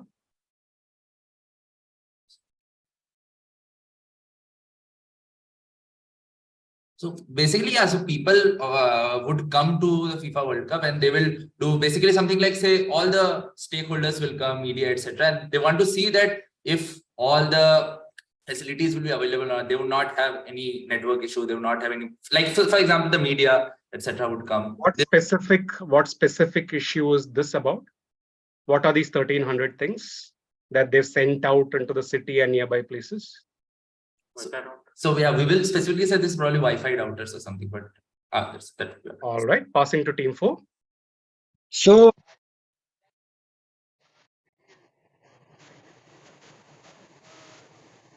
team 4, you're not audible if you're speaking. Yeah. Is he not audible? Not audible at all. If someone else could wait a second. So I'll explain the thing. Basically, what it is all about is it's Qatar, as they said, but it's basically the buses which will be used for the FIFA World Cup. The specific term you're looking for is buses, and the 5 CCTVs, they've been fitted in the buses, and which will carry them in and around the city. So yeah, we're going for that. Perfect answer, and that is the full 10 points. So Qatar wanted to test out its bus Nice one. service in My house at the 2022 FIFA World Cup, and it worked beautifully. 10 points there to team number 4. We'll give 5 points to team number 3 for establishing the concept. 5 to team 3, 10 to team 4, and plus 10 on the pounds to team 6. And question now to team number 5. Near beer was a slang term for drinks known by the name cereal beverages. These have little or no alcohol, with most well-known names being Bevo, Vivo, Pablo by Paus, etc. Now, the heyday of these drinks is over, but they had over 1 billion liters sold a year once upon a time. So tell me, what was the reason for the birth and growth of these brands? Simple one, actually.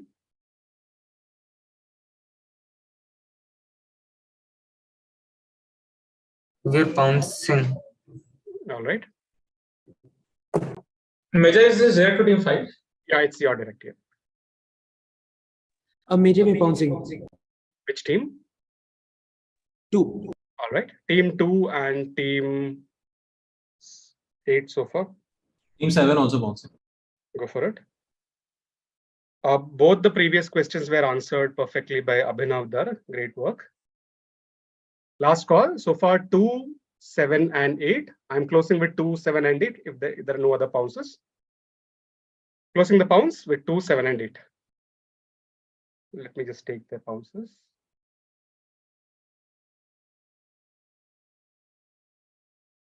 Got the bounces. Team 5, you're direct. The US alcohol prohibition. Perfect answer. As simple as that. Since you could not legally consume alcohol in the US during the prohibition, they came up with something called near beer, which had just under the permitted or illegal level of alcohol in them. Superb answer there, team number 5. You get the full 10. And on the pounds, teams 2, 7, and 8 all get plus 10. And answered in the audience by Dhar and Akshay. Question now to team number 6. Orcha is a historical town in MP established in the early 16th century as the seat of an eponymous princely state in the Bundelkhand region. One of the most famous structures in the town is a temple, which is located just outside the limits of the Orcha fort complex. The temple has a unique layout, which is intended as a visual tribute to the deity to which it is dedicated. This layout is also compared to that of a basilica. Again, think of how a basilica would look like. Think of what the basic layout would be and see if that helps you with the deity. Therefore, tell me, what is the name of the temple, or what specifically is the design of the temple a reference to? This is an image that doesn't give anything away.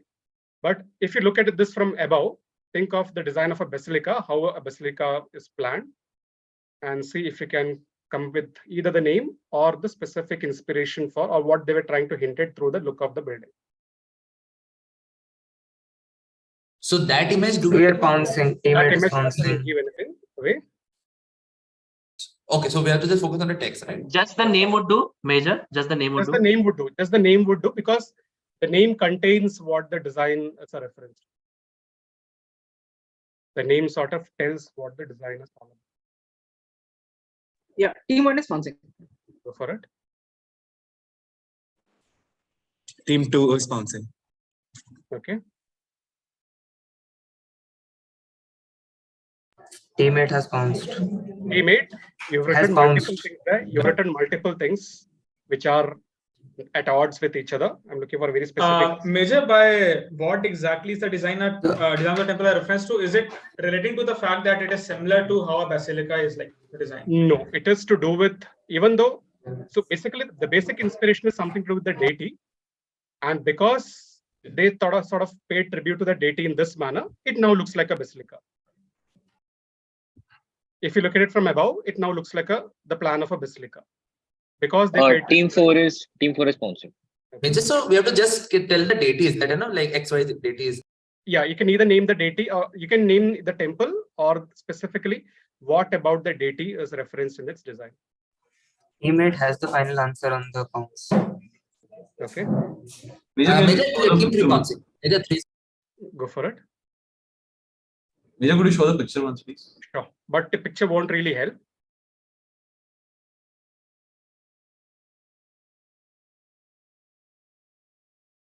Major team 5 is bouncing. Go for it. I'll close with team 5 spawns. So far, I have it from 1, 2. It's a 3 is typing. 3. And 3 and 8. And 4 as well.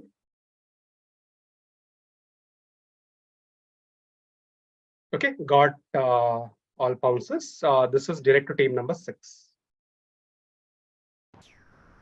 Yes, so we would be going with something called Chaturbhuj temple. Basically, like something that literally means like something with 4 hands. So maybe a reference to Vishnu. like Ram, specifically an avatar of Vishnu. Can you explain your answer again? So we're basically going with something called the Chaturbhuj temple. Chaturbhuj like literally means something with 4 hands, and that is maybe a reference to Ram, like who's an avatar of Vishnu. If the question asks for any one of these two, we will still give it to you. It is not any reference to Ram. It is specifically a reference to the 4 arms of Vishnu. There is no connection to Ram per se. Okay. Specifically a reference to Vishnu himself, who is depicted with 4 arms. So that's 10 points to team number 6. 10 points to team number 4. -5 to team 1. -5 to team 2. 10 points to team 3. And yeah, that's it. And question now direct to team number. Sir, team 8 has had bounced. Teammate has bounced. Yeah, so team 8, which is why I told you earlier, kindly tag me so that I don't miss out on it. Okay. Sir, your number is the one ending with 86655. Yeah, that's correct. Right, sir. Will do. So 10 points to team 8 as well. And question now to team number 7.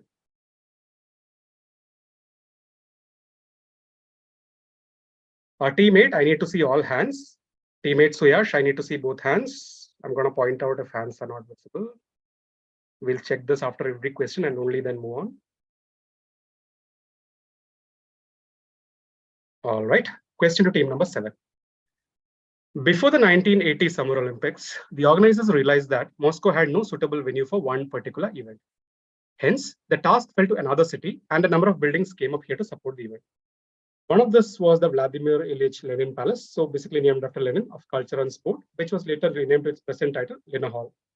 Now, Lena Hall re-entered popular consciousness in 2020 after it was completely renovated, thanks to its appearance in a certain film. Again, a film sort of kicks off with something happening at this venue.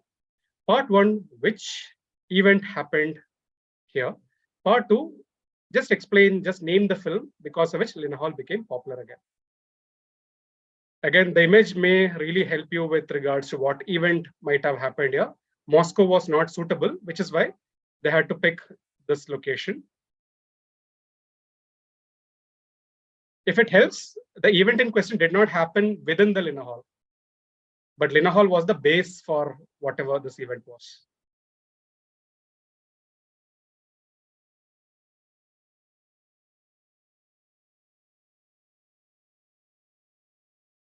And for the second part, look at the fact that it was originally a palace of culture. So basically, I'll give you that bit. It was a concert hall. It was originally a concert hall. Team 4 is bouncing. Team 4 pounds. All right. Major, did you give are these two parts anyway related or no? They're not related. They're not related at all. And for second part, what do we focus on for the movie? Or think of a film and it says concert hall. Think of a highly anticipated 2020 film, which many people said was very, very confusing. They couldn't make head and tail out of what was happening in the film. So think of a film that kicks off with events at a concert hall. And this, in fact, is inspired by a real life event in actually Russia. The fact that Sir, can we pounce for the second team part? 5 is bouncing. You can pounce. Team 5 is bouncing. And Major, once could you repeat hint the first part? What's the first part? Team 6 is For the bouncing. first part, look at the general picture, look at the kind of picture. And I said the event did not happen within the Lena Hall, but Lena Hall was a base for whatever this event was. Moscow was not suitable for an event like this. which is why they moved to a city further to the north. Team 1 is bouncing Major. Okay. Yeah, this is 7's direct, right? This is 7's direct, yes. So far I have bounces from 5, 6, 8, 1 and closing it with team number 8. Major team 4 has also bounced. Go for it. We have bounced team 4. Just check it out. 1 sec. Yeah, got your bounce. So question is with team number 7.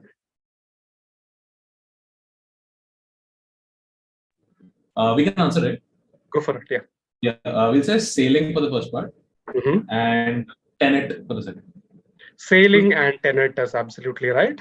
So the sailing events of the 1982 Moscow Olympics happened in Tallinn, in Estonia, much to the north and is on coast.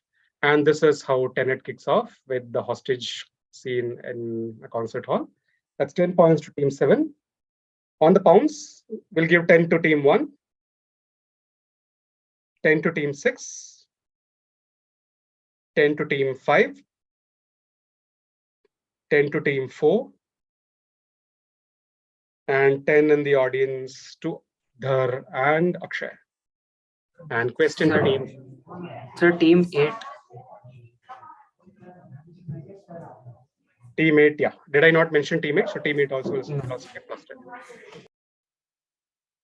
Question to team number 8 now. This practice, followed by the employees of a company founded in 1971 in Seattle and named after a fictional character, is a source of amusement and often irritation for its customers across the world. Now, if you go and check out on the internet, you can find entire groups dedicated to this practice on Tumblr and many other social networks. So Forbes speculated that this had the advantage of getting to know the customer better in a way. And because customers would widely discuss this online, this also had free publicity for the company itself. Now, one specific outlet of the company located in Virginia, also one of the busiest in the US, does not follow this practice. Virginia. What practice? Which outlet? So for the second part, Major, do you need the place in like what do you need? It's like yeah. So you need to tell me this is the outlet at the Statue of Liberty. Like three. Okay. Team 7 is bouncing. All right. A very, very obvious reason as to why an outlet in Virginia cannot follow this. So far, 2 teams have indicated willingness to pounce. 2 is bouncing. Go for it. Who's direct? This is 8's direct. Sorry. 8's direct. 8. Okay. Team 4 is bouncing. All right. Team 6 is bouncing. Major 3 is. Team 1 is also bouncing. Right. Answered already by Dhar and Akshay in the audience, who have not got anything wrong so far, both of them. Last call for pounces. If not, I'm closing with teams 4 and 6. I've got it from 2, 7, and 3 so far. Okay, so 2, 7, 3, 6, and 4 so far. Closing with the Team 1 is also bouncing. Like we are writing an answers. right.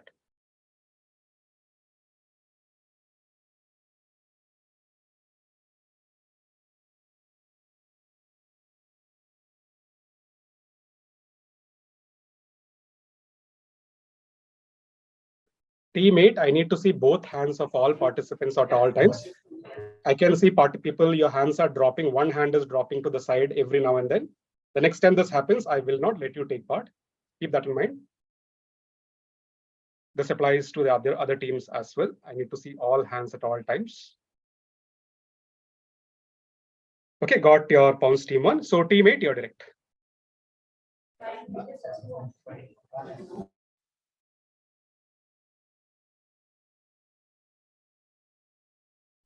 No. So the practice is asking for the names at Starbucks.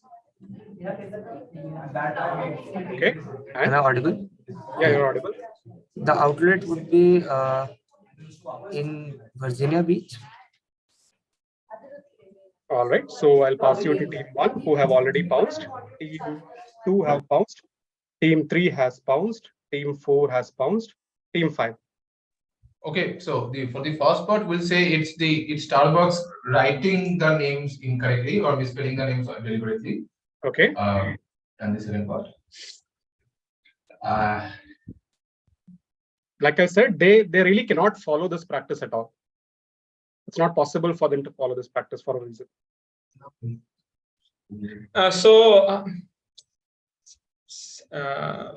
Center for the Deaf or something. Pass.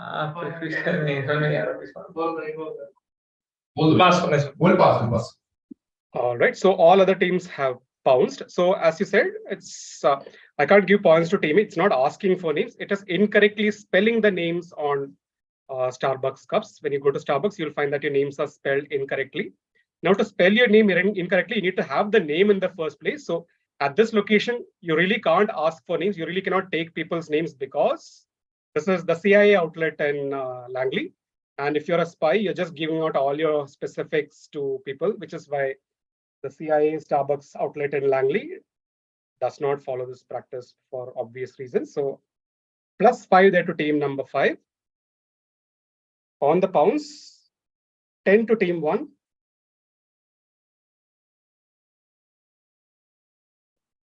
10 to, we'll give points for concept to team 2, 10 to team 2. That'll be -5 to team 3, who have a very specific wrong answer.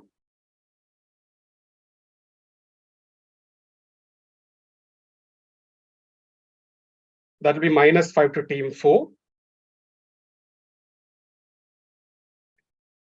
+10 to team 7. And +10 to team number 6. Team 6, your answer says CIA store number 1. Can you please explain that? Why do you say CIA store number 1? Sir, I was meant to say the CIA store, which is also called store number 1. I think. How many other stores are there at the CIA headquarters in Langley? Not that I know of. Team 6. I only heard of store number 1 because. Yeah, whatever it is. So that's not the kind of answer we're looking for, but this is one warning for you. Okay.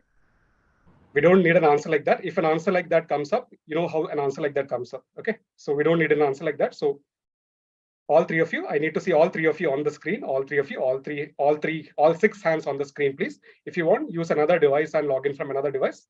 I can't see one person at all on your screen.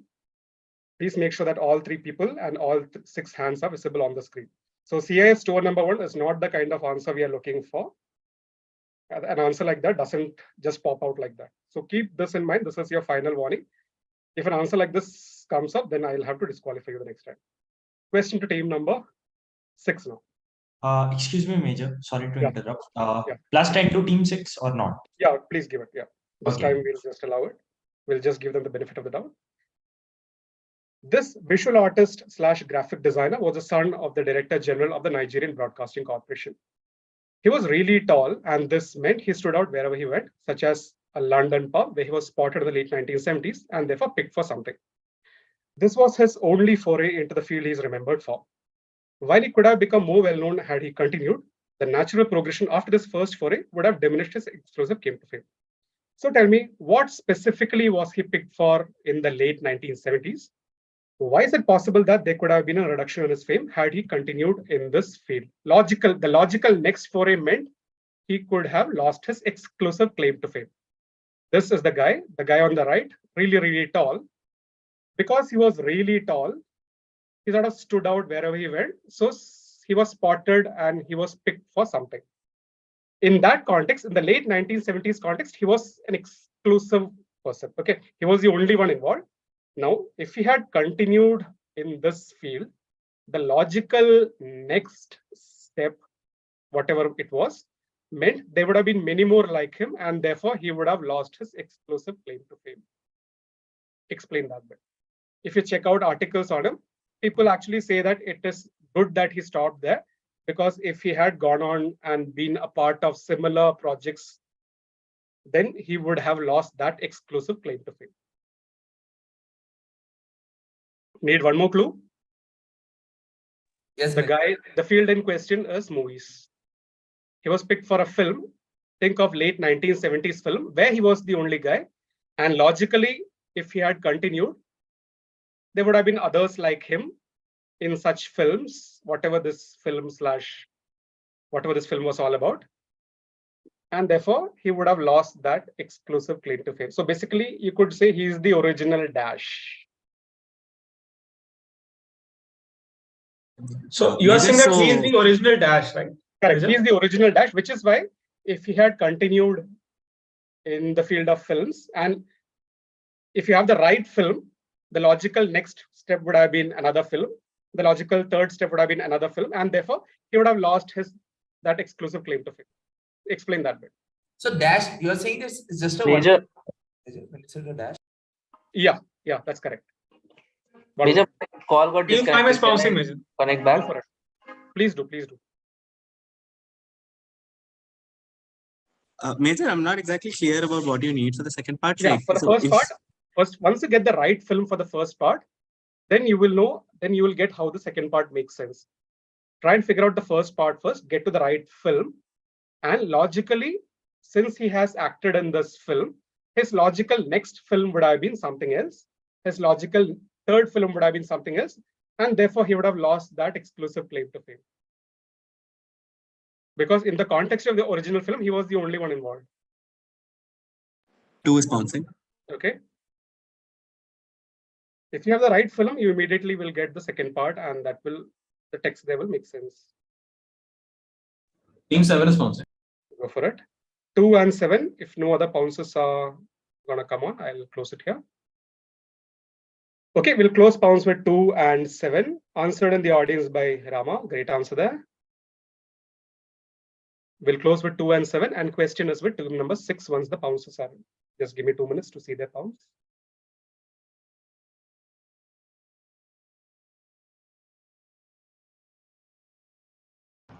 Excuse me, Major. Yeah. Major, we are adding another device. Could you give us a minute? Yeah, sure. Our hands might not be visible. Just wanted to. Sure. We'll do that from the next question onwards. Okay. So we are not answering this question while you're taking answers. You can answer it. You can answer it. No worries. Okay. So question is with team number 6. I got bounces from 2 and 7. Team 6, go for it. For the first part, I need a film. For the second part, I needed to explain. If you have the right film, you will know what the explanation of the second part is.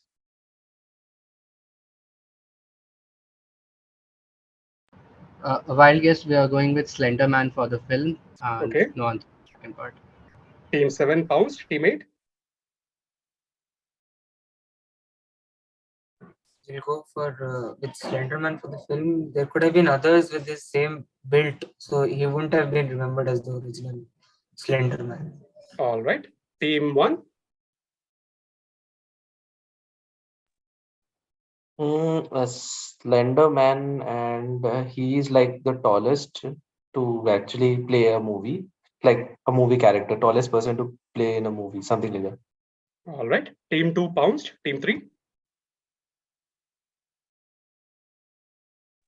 Okay, so this just works that this movie is the Slender Man, and the name is like based on the fact that he's the Slender Man. It would probably have to be like Slendest, or they would have to make, and that's why like they could not have been further. So he would not have been a Slender Man. So based on that.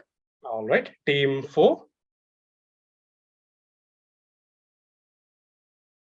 So if the movie is the Slender Man, then logically, if he had continued to do movie, he would no longer be the Slender Man. He would like grow in weight, or naturally with old age, you tend to put on weight. So we are saying that he would put on weight, and if he would no longer be the Slender Man if that's the movie. Like, we are just building upon others' guesses. We didn't have any guess of our own. So yeah, that. Team 5. So we'll say the movie is Alien without the S, and the later movies were Aliens, so he won't be the exclusive alien in this movie. 10 points, Team 5. Great answer there. Nice. So this is Bolaji Badejo, who played the titular role in Alien. Now, when the Alien franchise came into being, there was only one alien. The original film had only one alien. All the sequels had multiple aliens. So he is the prototype original alien, and which is why, and if you go and check out his biographies, They all say it's good that he stopped with 1, so he's the exclusive original alien. Superb answer, nicely worked out, team 5. You get the full 10 points. And great answer from team 2 as well on the pounds, plus 10 to team 2. But unfortunately, we'll have to give a -5 to team 7, who went with Star Wars. So 2 gets 10, 5 gets 10, 7 gets a -5, and question to team number 6. Jonathan Swift's love for puns and wordplay meant that Gulliver's Travels had a generous dose of these. For example, Lindalino, a town in the work, is another name for Dublin because double Lynn, so you have 2 Lynns in Lindalino. The flying city of Laputa is a harsh allegory of colonial domination over Ireland, and the name itself means the whore in Spanish. Now, in the book, Gulliver also comes across a land named Tribnia, full of discoverers, politicians, crazy administrators, together with the several subservient entities. But in the book, these people call Tribnia by the name Langdon. I need you to explain both bits. Why Tribnia? Why Langdon?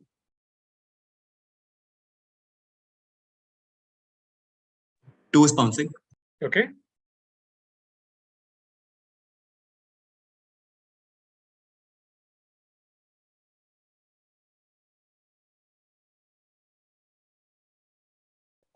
Team 5 is bouncing. Major, we'll just clarification. So if we give you the funda behind it, it will work, right? Yeah, I'm just looking for the funda behind these names. Why Okay, these names? so then team 4 is bouncing. Okay.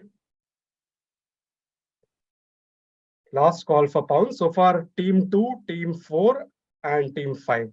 Major, we just need an explanation of the names, right? That's all, yes. Major, team 3 is bouncing. Okay, 3 and 7 as well. I close with 3 and 7. 2, 4, 5.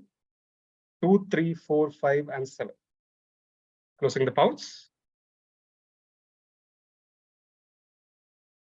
I got it from 2. I got it from 5. I got it from 7. Waiting for 4. Major 3. Yeah, got 3 as well. All pounces in, I think, 1, 2, 3. Yeah, all pounces in. Team 6, you're direct.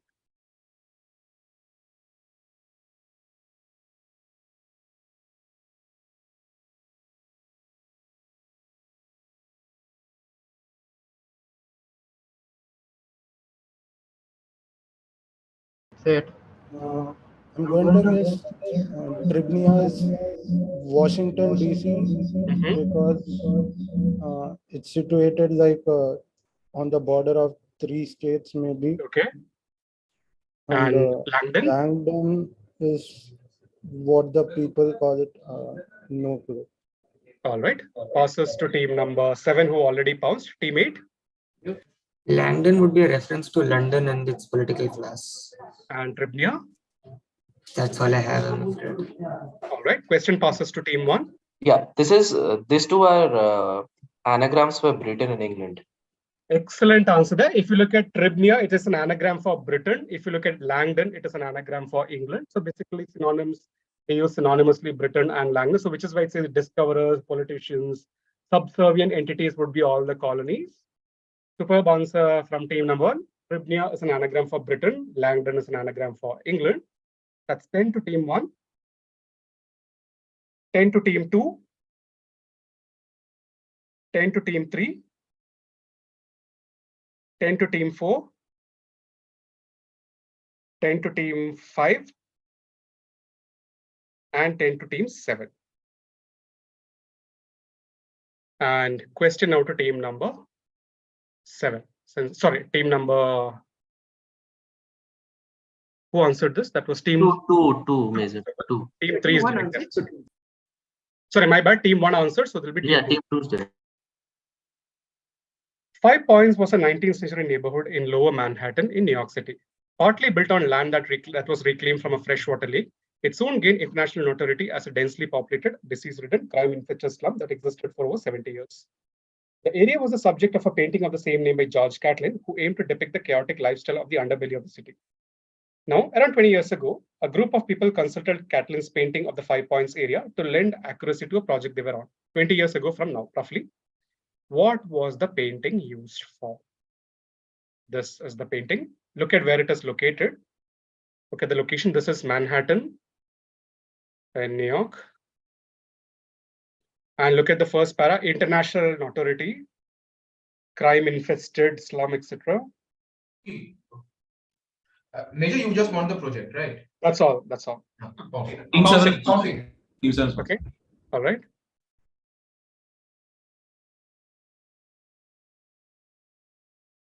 So, Major, you just need the project. That is all. Yes. Team 8 is bouncing. Team 3 is bouncing. All right.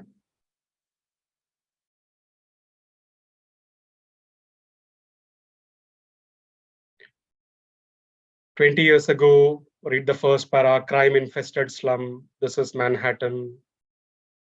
To lend accuracy to what project?" Yeah. Team 1 is also bouncing. Go for it.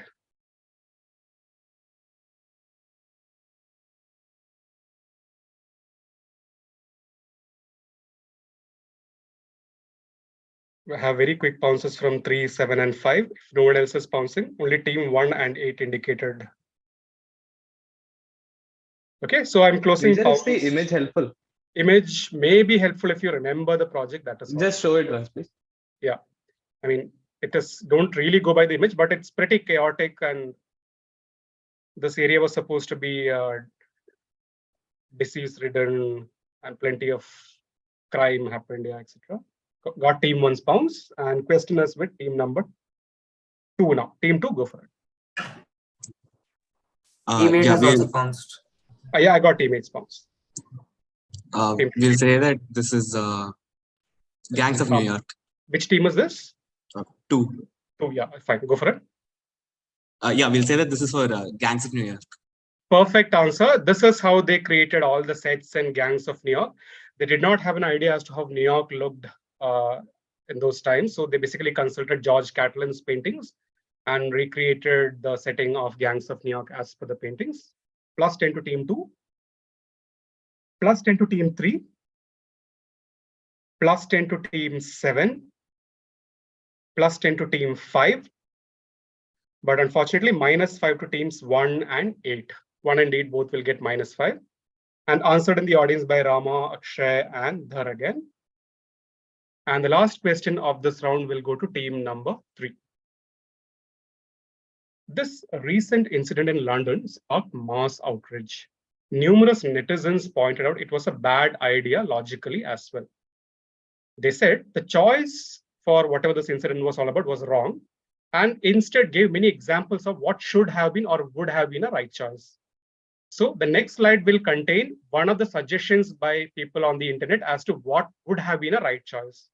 Take a good look at the visual and tell me what exactly is the incident that they're talking about, and you need to explain why the thing involved in that incident is the wrong choice, or how the thing you're going to see is the right choice.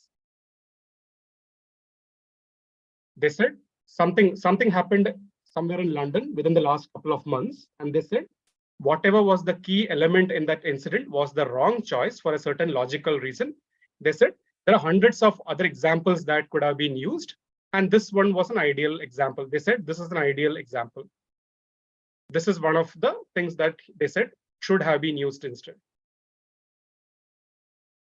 And think of what you see here. What exactly, basically, what is it that you see here on this slide? What is it? Something that attracted a lot of attention from across the world. People are all shocked as to how this could happen.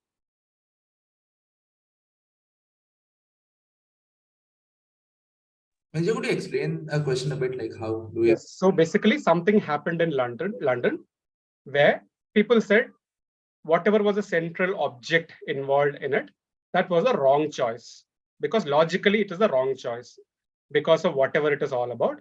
They said the right choice is something like what you see here. So just to confirm, the right choice is not the image that we see, but something in the image that we see. Or is it exactly?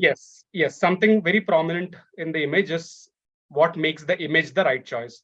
One among the many right choices people could have used instead of what was used in the incident, or instead of, let's say, what was involved in the incident. Team 4 is pouncing. Go for it.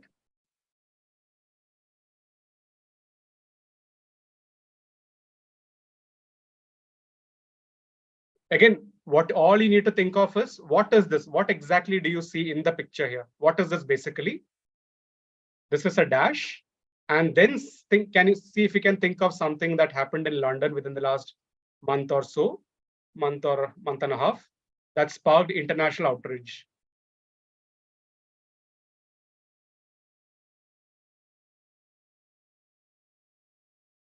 I'll give one final clue. Whatever was involved in the incident is something from the 1880s, late 1880s. Major, you need any proper nouns or just the ideas? Idea plus if he could give me the thing involved in the 1880s context, that would be good. Because that is central to the answer. And whose direct is it? This is 3 is direct. Sure. 7 is sponsored. Answered in the audience by Aryan.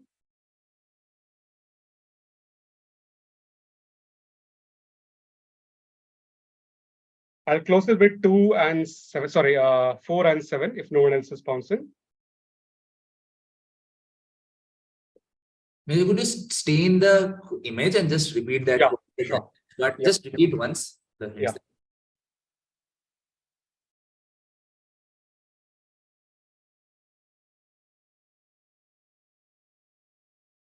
Yeah, team 4, can you just complete your answer? You just need to add one more word in your answer. As in, basically, you need to mention what was the thing in the incident. Instead of using that generic term, just kindly specify what it was. Major, can you check team 4 pounds and say, tell if you want anything else? Yeah, I need you to add one more word. Team 4. Can't hear you. I'm audible to the other teams, right? Major, is it fine now? Check it once.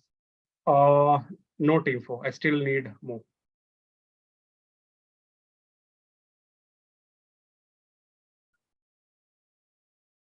So basically, team 4, I'll just guide you as to what you need to put here. You basically have mentioned, you've just given me an umbrella term as to what this is. You need to specify what specifically was involved in the London incident. Instead of using that generic term, just specify what it is. Major, can you repeat? Just the last thing. The last thing. Yeah, so instead of just giving me a generic term as to this is the kind of thing that was involved, instead of that, you need to specify what was a specific thing involved. We'll just give you another 30 seconds and then close. Or else you can retract now for no negs.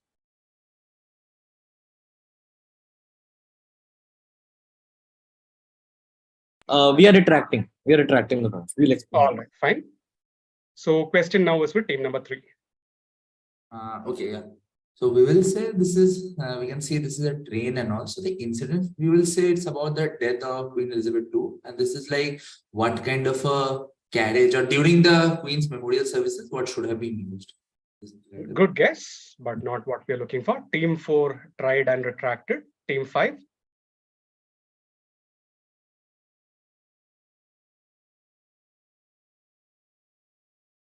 So we won't get an attempt on the bounce then? You won't get an attempt on the bounce. If you already bounce, you can retract for no next. That is how the retraction works. Yeah, team 5, go for it. We'll say it's the Orient Express, maybe.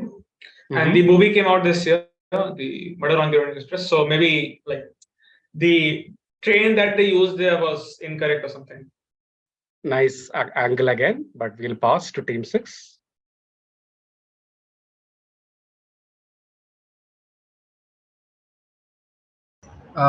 So the correct choice would have been a locomotive. I'm guessing that perhaps what was used were buses or something, and you should have used trains instead. Question passes to team 7, who have already pounced. Team 8. Is it about bringing the Queen's corpse from Scotland to London? It should have been brought on a train, but it wasn't. It shouldn't been. It was brought on a plane, but it should have been with the masses. In the good angle, but not what we're looking for. Team 1. Yeah, am I audible? You're audible. Yeah, go for it. Yeah, okay. We'll say that this was the incident where the organization Just Stop Oil threw the stain on the painting sunflowers, and this was a wrong choice because this is not an oil painting, but the others are oil paintings. Team 1, I'll give you one chance to give me a better answer. Okay. One chance Okay. to your Okay. answer. Okay. So basically, oil was not used in the painting on which they threw the stain. The oil was not used in that painting. Like they could have shown on some other paintings which were oil paintings, That but would the one they more used or was, less destroy the painting if they Just want. take a look at the painting again. Oh, okay. Okay. So this was a white painting, so it could have been destroyed more. Like that was a yellowish painting. All Yeah, right. basically I'll say that because oil was not used in that painting, but they could have used some other paintings. Okay, I'll pass it to team 2.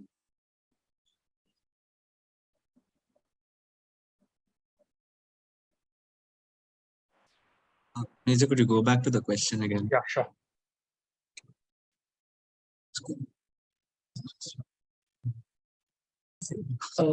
Yeah, so we'll go along with what team 1 was saying about Sunflowers. Van Gogh sunflowers being damaged, and basically they decided to artificially recreate the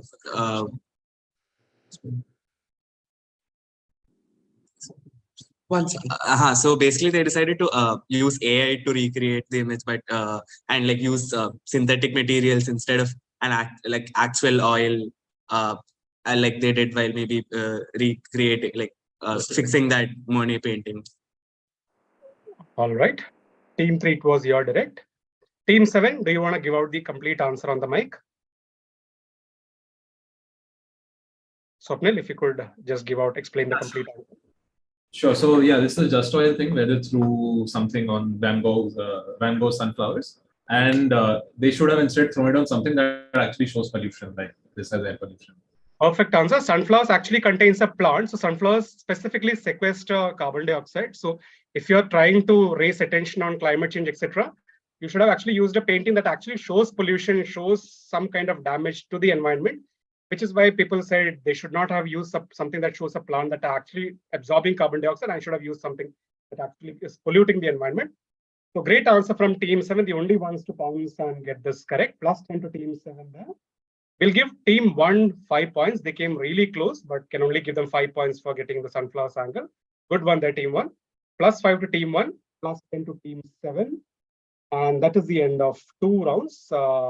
If we can quickly have a look at the scores. Yeah, sure. If you have it on an Excel sheet, I can stop sharing and you can display it. Yeah, I have it on an Excel sheet. Yeah, I'll just stop sharing.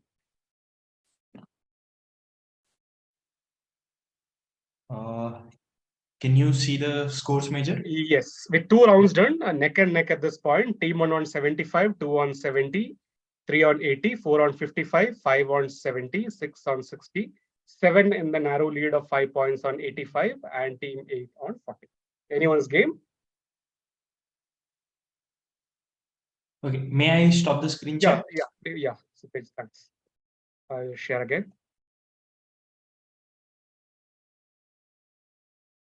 So the next written round coming up works the exact same way as round 1. You don't need to touch your devices at all for the duration of this round. Kindly keep your hands away. Written round 4 questions. Since the late Flight Lieutenant Sunith Monty was a pilot, again, among other things, like in round 1, he was really fond of airplanes as well. 4 questions on airplanes. Take a look at the 4 questions. At the end of question number 4, send all 4 answers as one entry. Question number 1. The IL-76, Illusion 76, has been a major workhorse for the Indian Air Force for a long time. It took birth as the Soviet Union's answer to the Starlifter of the US. Now, the IL-76 came into being in an effort to operate under harsh conditions of Siberia for military activities and industrial projects. Very often, this meant landing on short, rough, or difficult to spot runways as well as landing strips. To help make sure that the plane landed safely, a design feature was incorporated into the plane. What was this? Very simple one. Again, they basically wanted to ensure that the plane always landed safely. So they added a design feature that you won't really find on too many other planes. Take a look at the visual and tell me, what is this addition? This is the reason why the IL-76 has that strange design feature. They wanted the plane to land safely.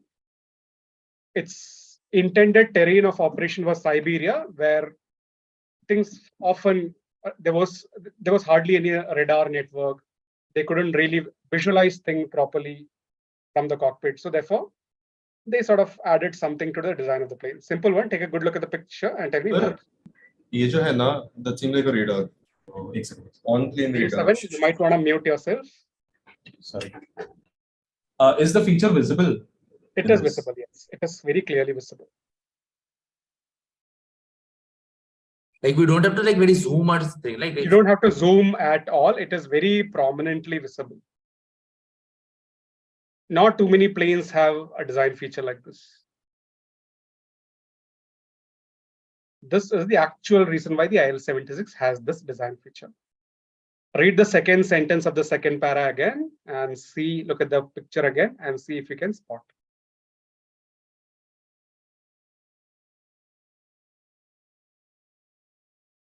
Yeah, measure the text once again, please. Which part of the text? Second sentence of the second para is the most relevant bit in the text.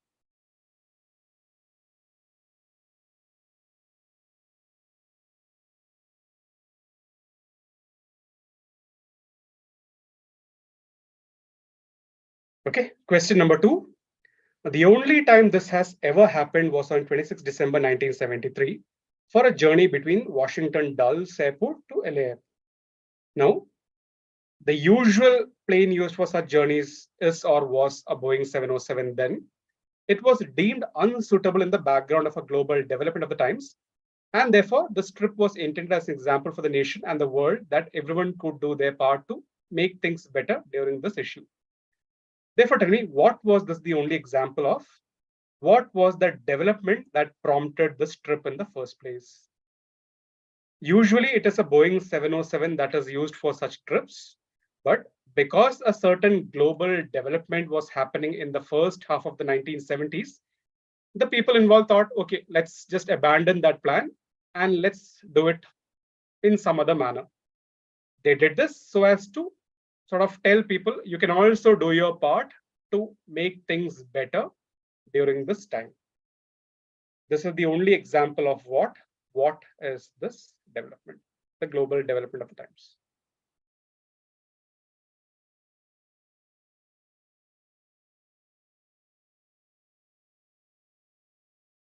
Try and figure out who the people/person involved here is, and then use that to work out the 2 parts. Usually for such journeys across history, over the last 3 centuries or so, if you look at the entire history, this is the only time this has ever happened.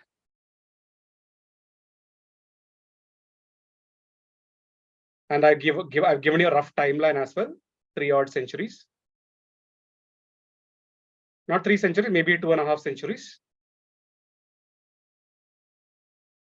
Okay, number 3. Which 2016 film was not included in their onboard entertainment by several major airlines, including American Airlines and British Airways, with the explanation that it could upset viewers? But certain others, like Virgin, allowed it because they wanted to celebrate whatever the film was about. And also they thought, okay, this would be a nice tribute.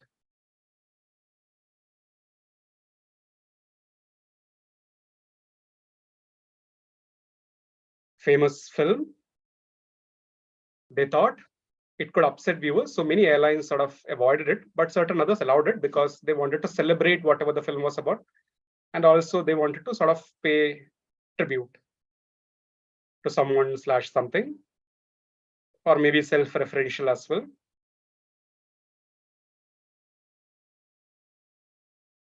Question number 4, highly zoomed in view of a famous image. So this is maybe, let's say 1/50th of a famous image. What you're seeing here is 1/50th of a famous image. Which famous image? Part 1. Part 2, this specific segment. So the theory is that this is indicative of something or representative of something. And if you know what the image is, you will get the second part.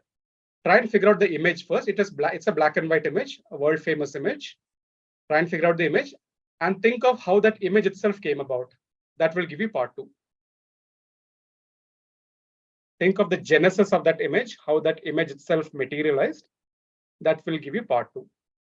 And think of the theme of the round. The theme of the round is airplanes.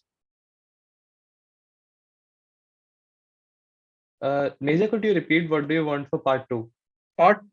So once you get part 1, think of how part 1 materialized or came into being. Think of the inspiration for part 1 / inspiration, or how it came into being, or what it is all about. Think of that. That should give you part 2. Think of the genesis of part 1. That is Major, you said that this is an image, right? A photograph. Image need not be a photograph. Okay. Please. I mean, it may or may not be. I'm not clarifying. But look at the fact that this looks pretty weird, and like I said, it's 1/50th maybe of that famous thing, whatever it is. So what do you need for the second part, like exactly? Yeah, once you have part 1, think of how part 1 came to be.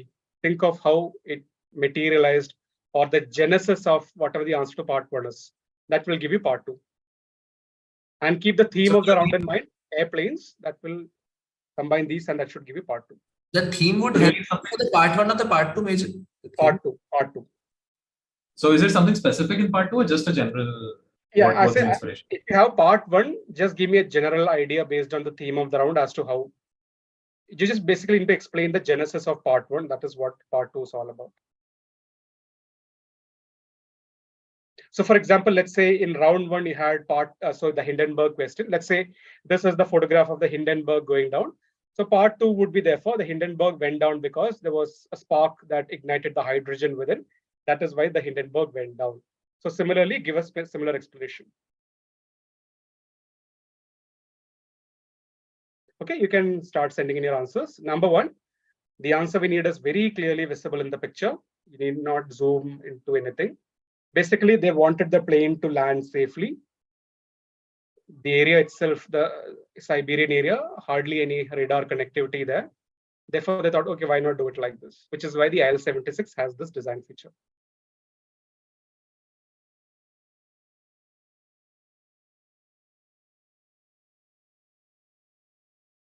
Of course, that design feature, whatever it has been repurposed for other uses these days.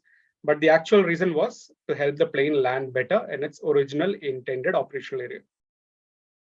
Number 2, this is the only example of what is this global development from the 1970s. So you said the global development caused the first part also, or is that? Yeah, basically the people involved in this trip, they made this trip, or the trip happened in this manner only because of that global development. They basically wanted to raise awareness that everyone can do their part. So they were basically saying, we are doing our part, so you should also do your part like this. So people, this is like multiple people are involved. May or may not be. I'm not specifying that. Or should I? So you blocking hits. Yeah, Akshay. You said the development, it happened before whatever he took the flight of, or That's he was. right. I mean, it's not like a one-off development. It's a development that stayed on for a few years. Let's say like the World War II. So that's the kind of answer we're looking. So World War II lasted for 6 years. So similarly, this development lasted a few years. So Number just 3. say war won't be enough. You will need World War II going on. Yes, correct. Number 3.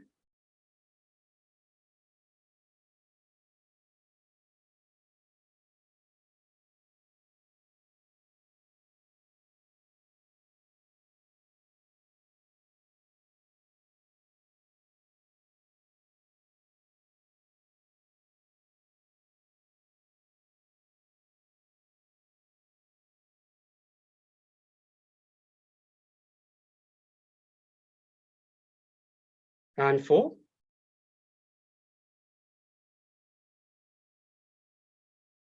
Teammate has sent answers. 4 for the image, Major, just to confirm what hints you gave. Could you just say for the image, the first part? First part, it's a very, very, very famous image. An image need not be a photograph. What else can qualify as an image? And this is black and white, so looks very weird, a very weird looking thing. So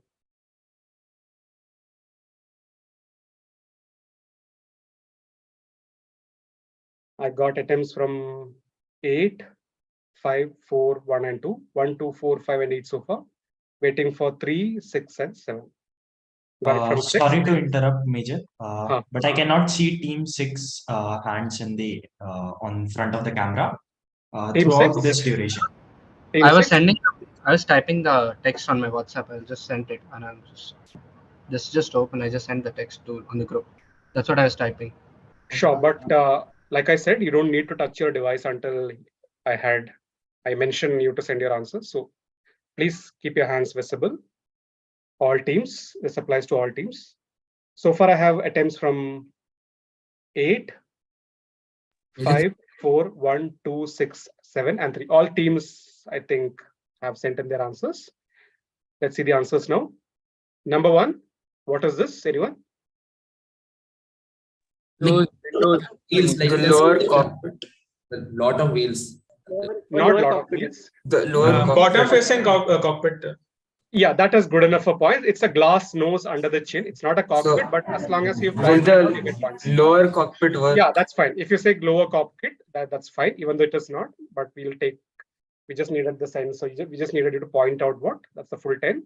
So basically, instead of using the radar, they used visual cues to land the plane in Siberia, which is why the IL-76 has a glass segment beneath its chin. Number 2. President of US not using the Air Force One due to the oil crisis.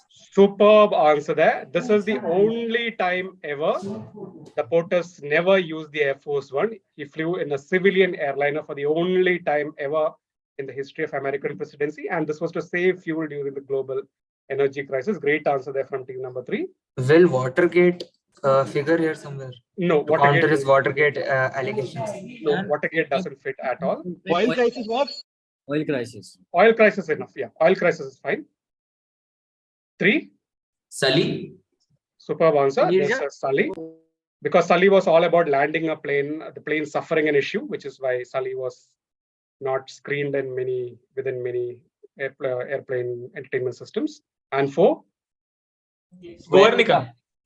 And the plane that bombed the Guernica. Excellent answer there. This is the painting Guernica. And this was a reference to the Luftwaffe and Italian planes that bombed the town in the Spanish Civil War. Great answer there, team 5. Let's give out points.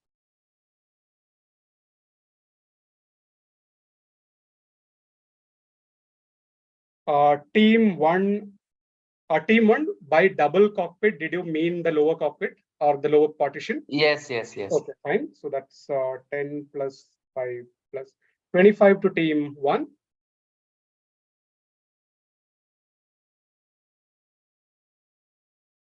Team 2, perfect score, 40 points to team 2.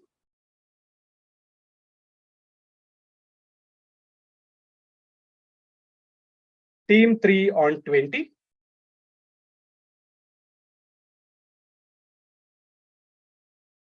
Team 4 on 30. Maybe just a clarification. 30. Yeah. We only didn't get Nixon. Like rest all we. Yeah, my bad. You're on 35. My bad. 35 to team 4.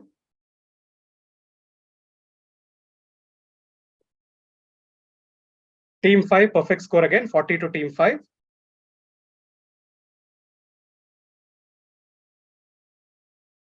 Team 6 on 20.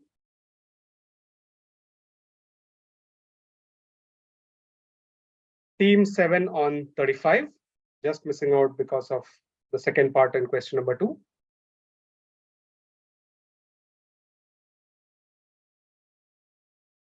And team 8 on 25. Team 8 on 25.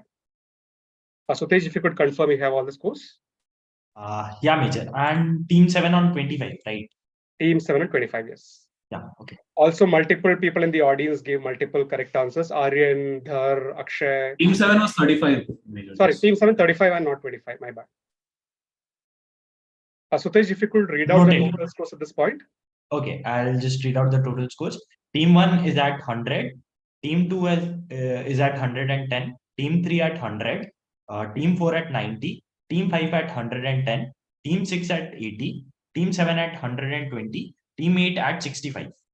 So 120 is the top score now, and a couple of teams on 110, and a couple of others on 100. Still anyone's game. Anti-clockwise, same rules as round 2, both hands on the screen at all points in time. And Sutej and other members of QNIT, please feel free to point out at any point in time if hands are not visible. Question number 1 to team number 8. In August 2022, Odisha FC unveiled 3 sets of jerseys for the ISL season, the ongoing ISL season. Now, the home kit was a black jersey with purple trim, while the third kit referenced the murals on the streets of Bhubaneswar. This is the second kit. This is the away kit. Take a good close look and tell me, what was the away kit's design inspired by? This is Odisha FC. Team 5 bouncing, Major. One is bouncing. Major. Bouncing. Okay. 2 is bouncing. Look at the kit carefully. And this is Odisha FC. What could this be? Team 7 bouncing. All right. Team 4 bouncing. All right. Major 3 bouncing. Go for it.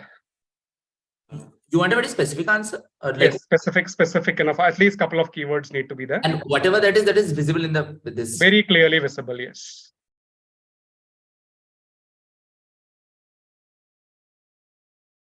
Last call. So far, I have bounces from 2, 5, 1, 4, and 7. Team 3, are you bouncing? If not, I'll close here. Maybe you have sent. Can you check? We've sent. My bad. Yeah, got team 3's bounce. Team 8, you're direct.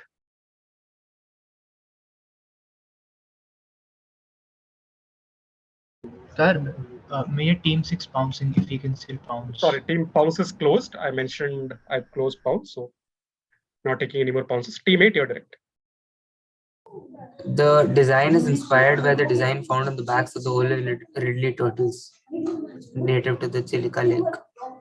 Perfect answer there. This is the olive ridley turtle. So basically, if you look carefully at the jersey, you can see the shell pattern on the jersey.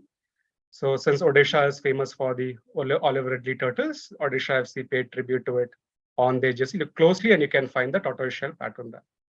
Excellent answer, team 8. Plus 10 to you. Team 1 gets 10. Team 2 gets 10. Team 3 unfortunately gets a -5. Good guess though. Team 4 gets 10. Team 5 gets 10. And team 7 gets 10. And they also get the next question answered in the audience by Dhar. Question to team number 7. The flag of the state of Wyoming, US state of Wyoming, consists of a border of red symbolizing Native Americans and the blood of pioneers who gave their lives. Now, inside it is a white rectangle that stands for purity and uprightness. The blue color dominating the flag represents the skies and the distant mountains. Now, the most remarkable element of the flag is none of these. It is of an animal. There's an animal very prominently on the flag. Now, on the animal, that is superimposed on the animal, there's something that you can generally, an element that you can usually find on flags.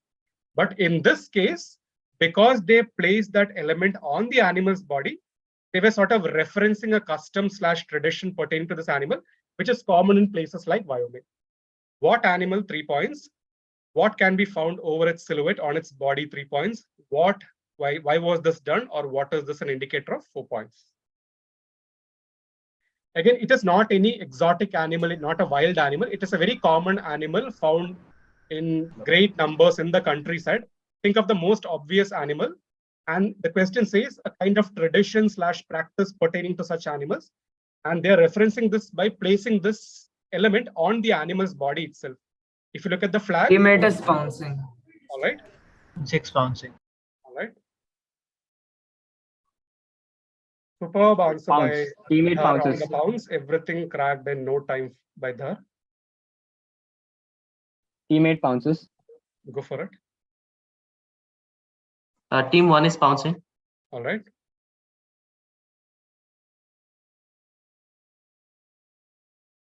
Team 4 is bouncing. All right. Team 6 sent the answer. All right.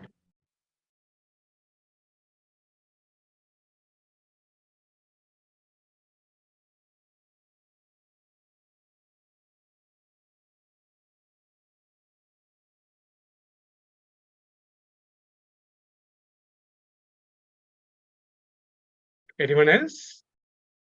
Don't think of any exotic animals. Think of a very common animal. Two is bouncing. The ubiquitous American animal found all around the countryside.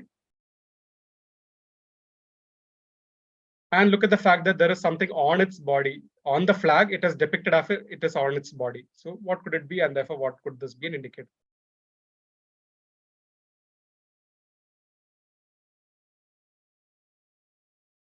Major, so this custom pertains to this animal in Wyoming or like? No, all across the US, and not just the US, across the world, but it is very, very common in locations like Wyoming.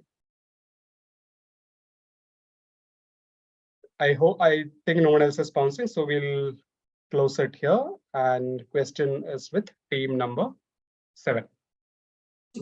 2 is bouncing. Okay, we'll take 2's answer and then close it then.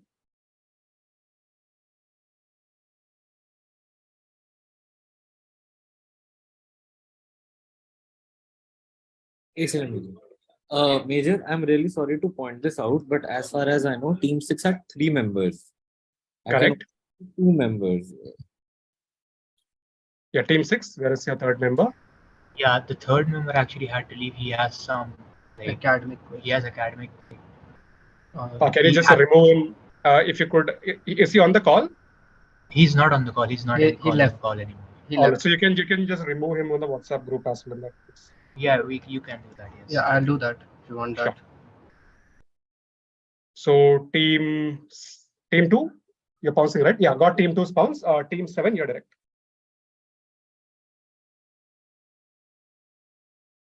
Okay, so we'll say this is a bald eagle, and you can find The headgear. the feathered headgear that you see Native Americans using, and basically they use eagle feathers to make that headgear. That's why it's being done.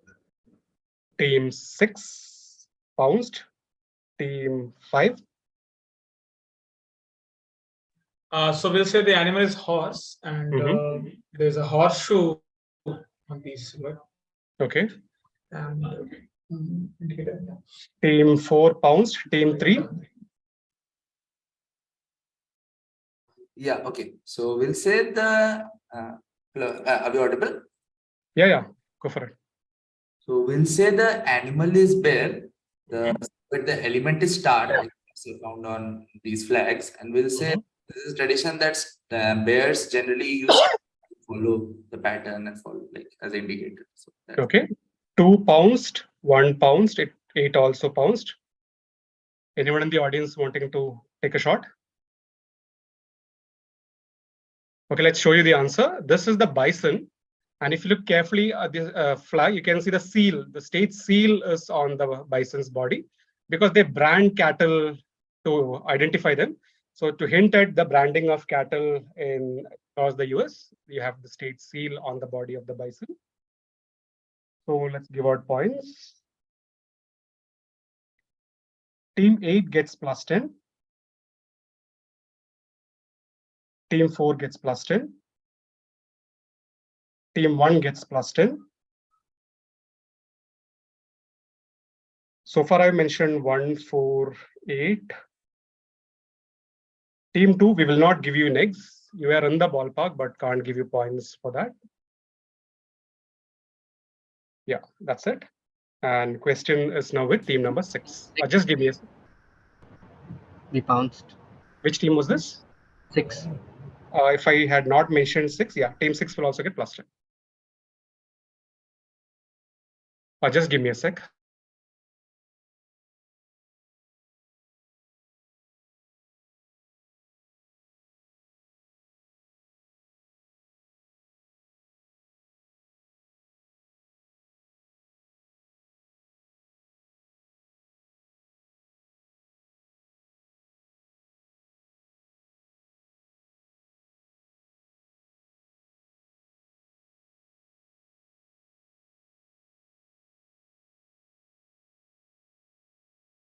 Yeah, sorry. Question is with team number 6 now. When it became apparent in late October, early November 2020 that Joe Biden had a good chance of winning the 2020 US presidential elections, many Russian Facebook users and pages started posting updates which said he was looking to build Marxism in the US. However, these statuses were not inspired by Biden at all and were a consequence of oppression heaped upon Russians, which they were not really used to, and therefore they wanted to justify this. So tell me, what exactly was the reason for these updates? Or tell me, what is this context in which a lot of appreciation was being heaped upon the Russians? Russians were being praised widely. Why?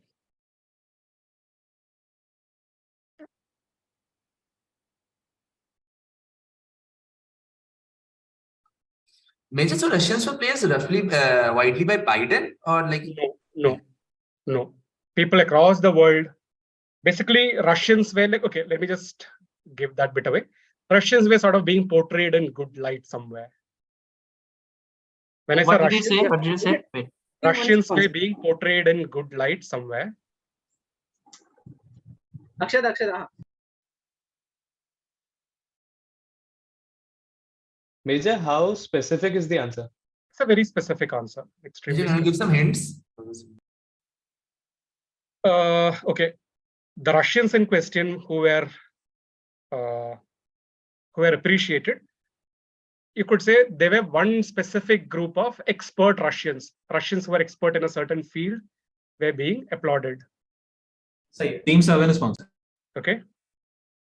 You can think of all that Russians are good at, and maybe that will help you towards an answer. Timeline is late October, early November 2020. That was the time when all this was happening.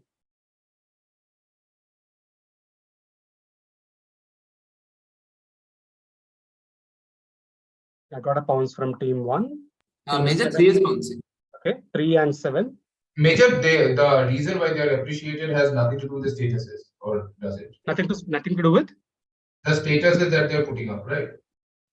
No. I mean, they basically said we are. So the first paragraph, whatever is mentioned in the first paragraph, was prompted by the same thing happening towards. So people were applauding Russians. So they were wondering as to why they were applauding us. And they thought, okay, they probably want to build Marxism in the US, which is why they're applauding us. So they started posting stuff like this.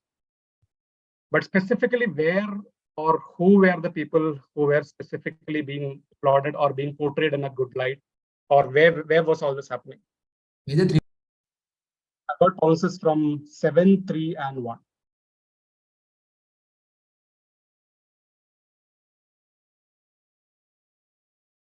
Okay, I don't see any other bounces. So we'll close bounce here and take it from team number. Whose direct was the? I think yeah, 6 is just. So team 5, this is your direct now.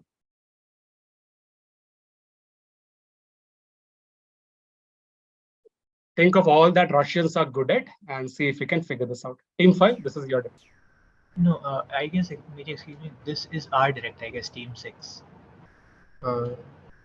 Whose direct was this question? 7. This Seven, is 7. Yeah. So team 6, yeah, go for it.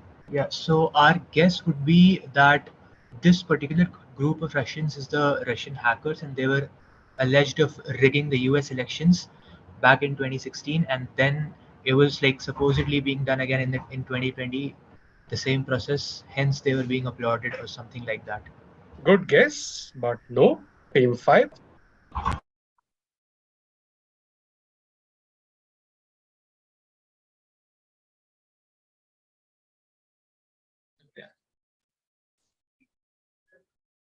Okay, so we'll say this has something to do with the Trump impeachment. Maybe they said so. Trump impeachment, well, there were claims of collusion of Russia for this. So maybe that has something to do with this. So people were like praising like you are the reason why Trump was almost impeached and everything and didn't get elected, or they won't get elected. Good guess again, but we'll pass to team 4. We'll build upon the hacker guess and basically say that it's about the people are praising the group Anonymous in USA because they started to dox a lot of organizations, people, etc. And they were not used to these, and majority of the anonymous hackers were Russians. They were not used to this praise, so they had to justify a reason for these updates. So that's our guess. We'll pass to team number 2. Team 3 already paused. Team 2 is direct.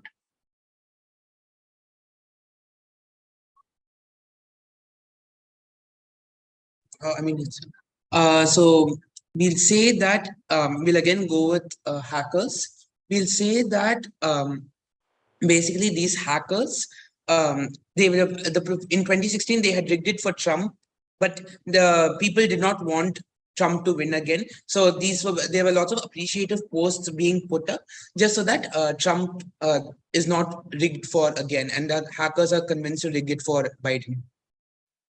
We'll pass to team 1 who have bounced. Team 8. Is this regarding the relatively faster development of the COVID-19 vaccine by Russia? Which is what team 1 pounced on and will unfortunately get a -5 for. Good guess there, team 1. Not the Sputnik vaccine. Team 7 pounced and team 6 is direct. The only team to pounce and get everything was team number 7. Swapnil, if you want to give out the answer again.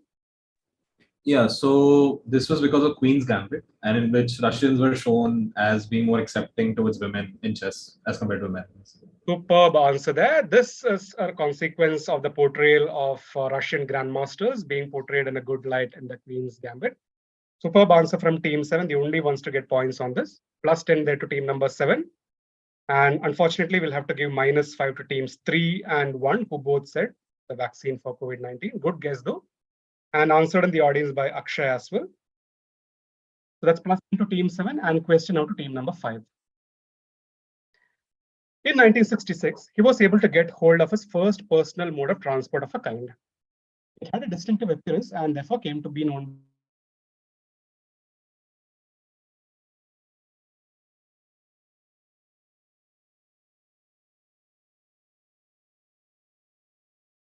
Is Major audible?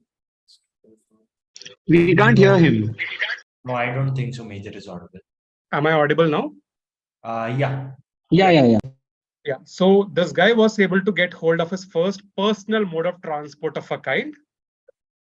It had a distinctive appearance and therefore came to be known by a particular nickname. As a matter of coincidence, a pop culture offering that same year had the exact same theme as name. That was purely coincidental, nothing connected to this. Just that it was a matter of coincidence. Take a look at the next slide. See if you can figure out the guy and tell me what was the nickname given to his first personal possession of this kind.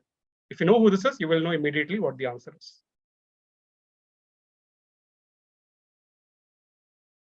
And I've sort of picked a very helpful visual. If you know what is in the background, that is again helpful.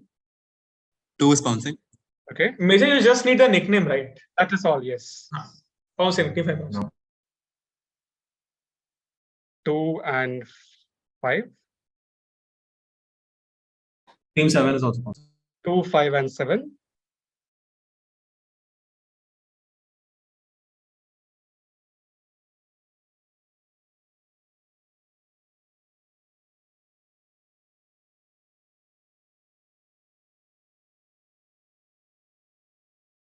What you want the nickname of the transport? Yes, the personal first ever, when he took hold of his first personal mode of transport of a kind, what nickname was it given? Team 4 is pouncing. Right.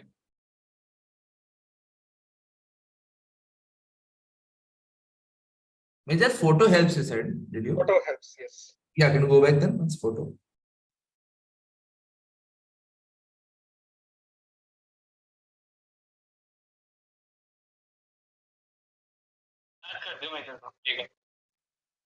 Okay, I'll close pounds with 2, 4, 5, and 7.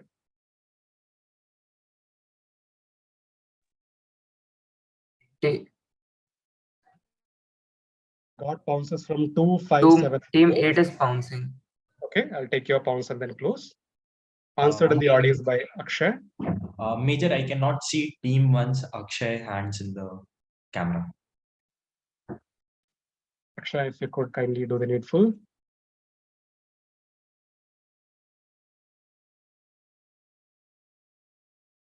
Team 8, I don't see hands from multiple people in your team. Team 8, I need to see your hands as well. Okay, got all pounces. And question is with team number. Nobody answered the previous question, which was direct to team number 6. And therefore, this is team 5's direct. Team 5, you pounced, but you can answer on the mic now. Team 5, Mihir, if you could answer on the mic, this is your direct. think team 5 was too busy discussing among themselves. Team 5, can you hear me? Mihir, Baneshwar, Shobhyam. Can the other teams hear me? Yeah. Yeah, team 5, Mihir, if you can hear me.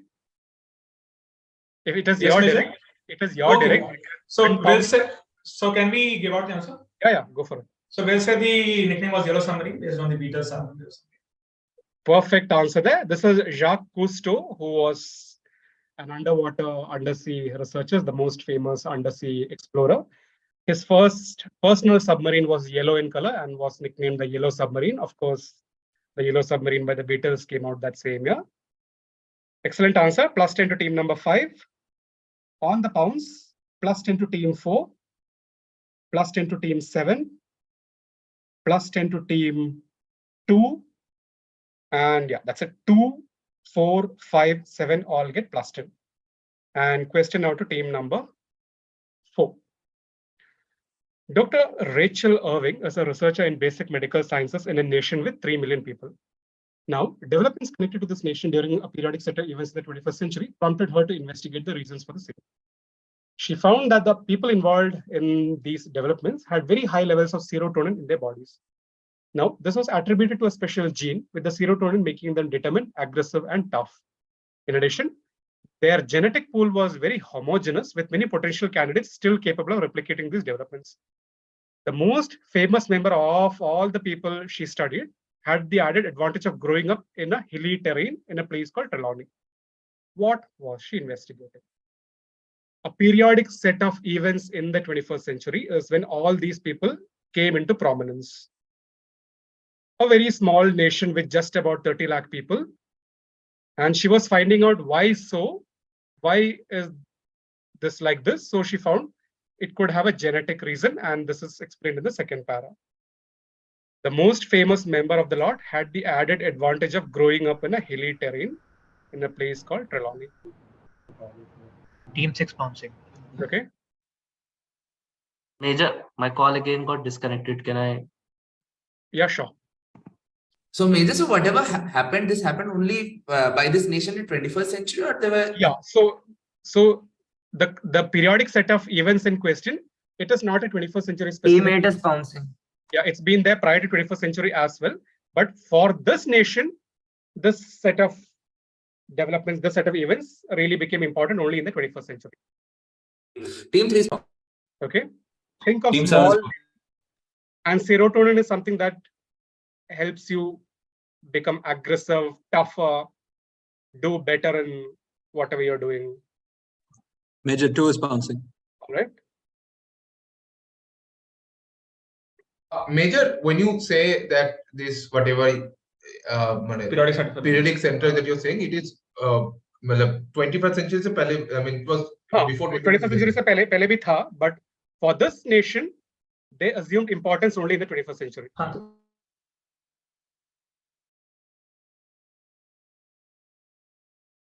Anyone else bouncing? So far, I have bounces from 3, 8, 2, and 6. I think team 7 also mentioned they are bouncing. 5 also probably. 8 has bounced. Major team 5 is bouncing. Okay.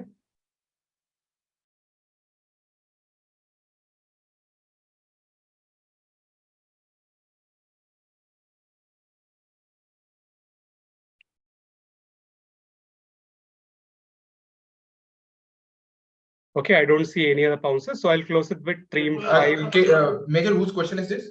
This is 4's question. You're bouncing, right, team 5? We are bouncing. Okay, we'll close with team 5.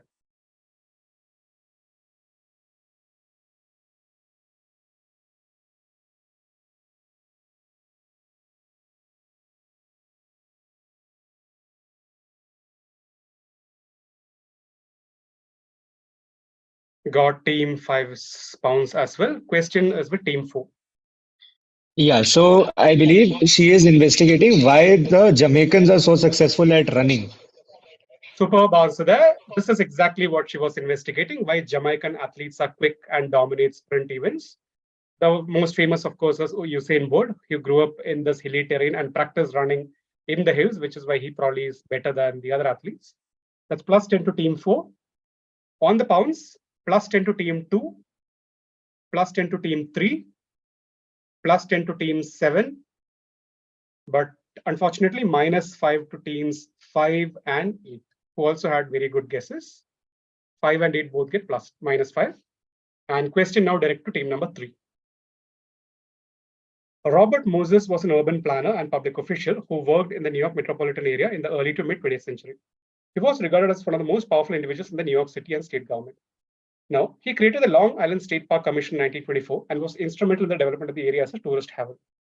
Now, in his biography, The Power Broker, the author Robert Caro talks of the architecture along the Southern State Parkway, which leads into the island, and special attention is heaped on the overbridges en route. So, Robert Caro said, Robert Moses designed these overbridges like this for a very specific reason. And if it helps, that reason is not a good reason. He said, the reason why the overbridges are like this is because of a certain bad reason. Explain why the overbridges look like this. So this is the street leading into the island. It is a tourist resort. It is a tourist haven, but still you have such low hanging overbridges. Why? What exactly was he trying to achieve?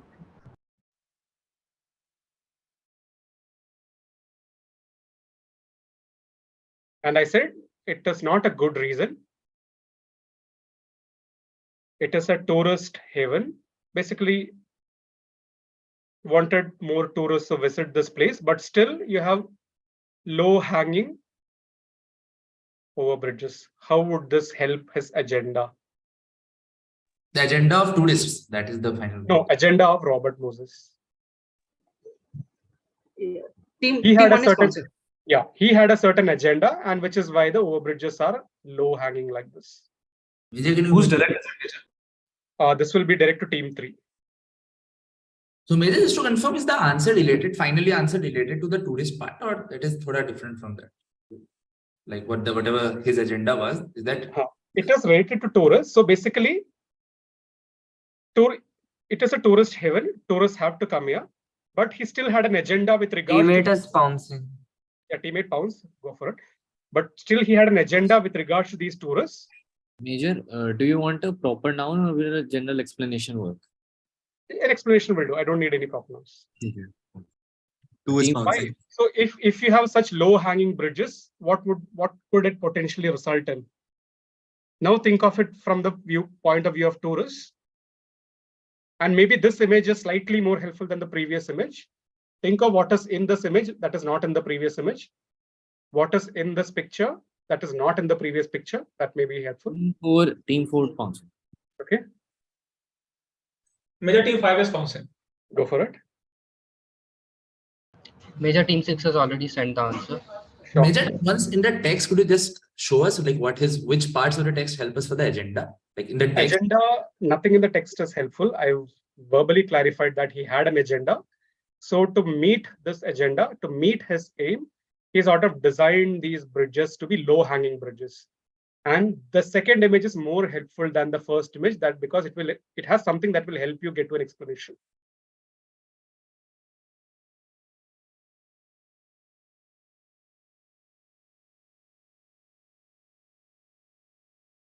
So far I have pounces from 4, 5, 1, 8, 2, and 6. So everyone except team 3, I think 1, 2, 3, 4, 5. No, 5 teams. 1, 2, 3, 4, 6 teams. So except team 3 and team 7, everyone has bounced. Superb answer in the audience by Dhar and Akshay. Team 7, you don't want to bounce? If you don't want to bounce, I'll close and move on and take it from team 3. Okay, so we'll guess that since in this image, what we can see is there is a extra card, like so card. So basically, if there are low, what do we say? The low hanging bridges. So there would be sorts of accidents, and that like there would be different kind of accidents, and that would in a way benefit him. So do you want us to go further? Okay, we'll pass it to team number 7. So we'll say that since these are low bridges, they don't allow for taller cars, taller vehicles like buses to come, and that's why they wanted to stop buses which carry like lower income people. So they wanted to stop lower income people coming into the neighborhood. Superb answer, team number 7. That gives you the full 10. He was a major racist. He did not want poor people, black people. He only wanted it to be an exclusive white resort. So white people were richer and they could afford cars. Cars could pass beneath the bridges, but the poor people had to take public transport buses, which would not fit in beneath the bridge. And that is how this was done. Great answer there, team Can 7. we have the scores once? Yeah, Totally. 1 sec. Let me give out these points and then we'll look at the scores. +10 to team 7. +10 to team 4. +10 to team 5. +10 to team 1.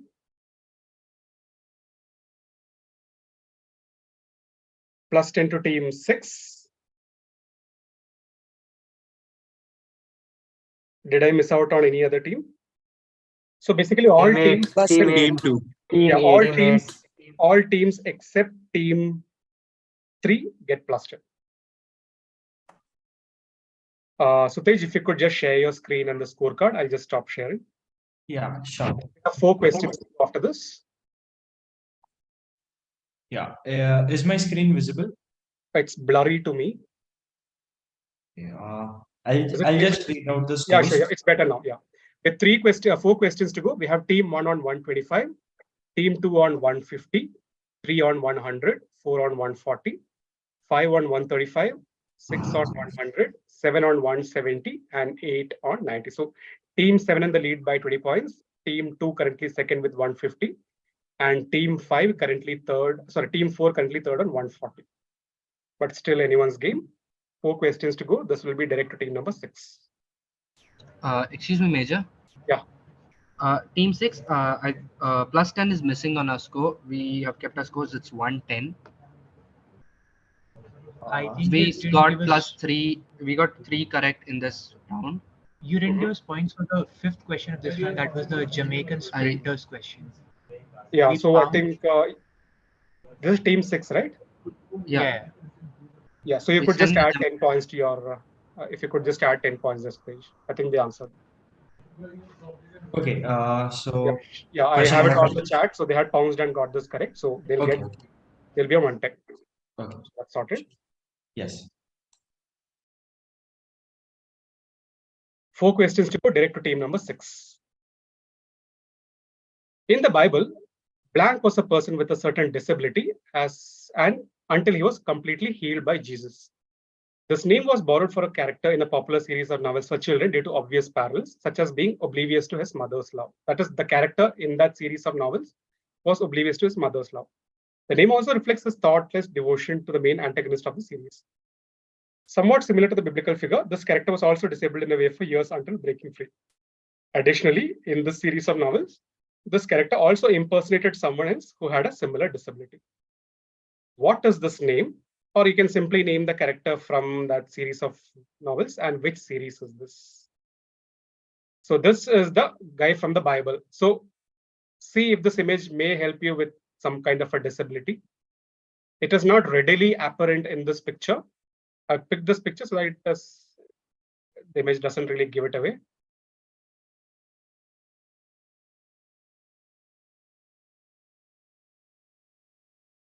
Okay, we'll go back to the text.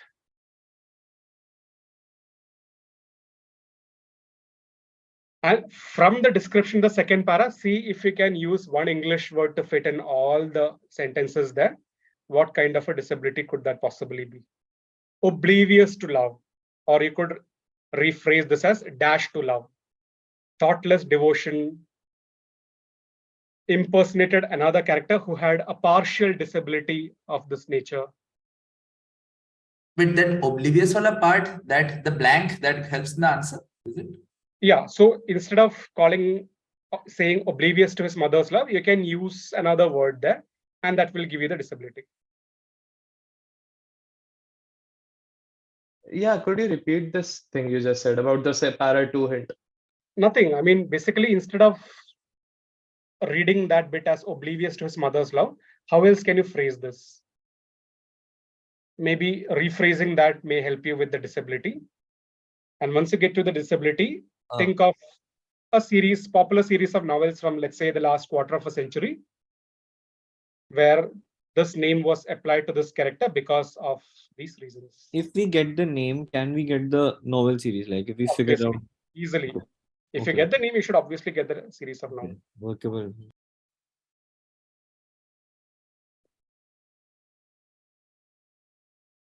Okay, I don't see any pounces. So Major pounds, team 3 pounds. Okay, closing with team 3's pounds. And after that, it's 6's direct. Bartemis. Can you kindly mute yourself, whoever this is? Team 7 is bouncing. Team 7.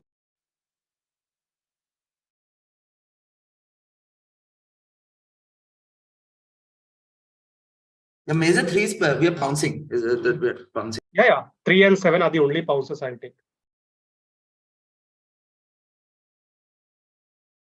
Major, whose direct is this? This is 6's direct. Is pounds window still open? Pounds has closed. I mentioned 3 and 7.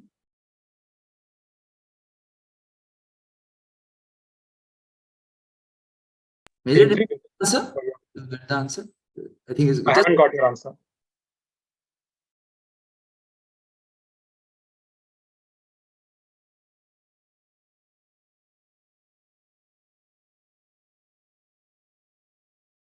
Just check once more, Major.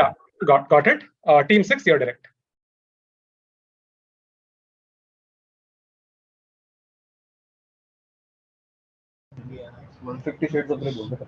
Yeah, team 6, this is your direct.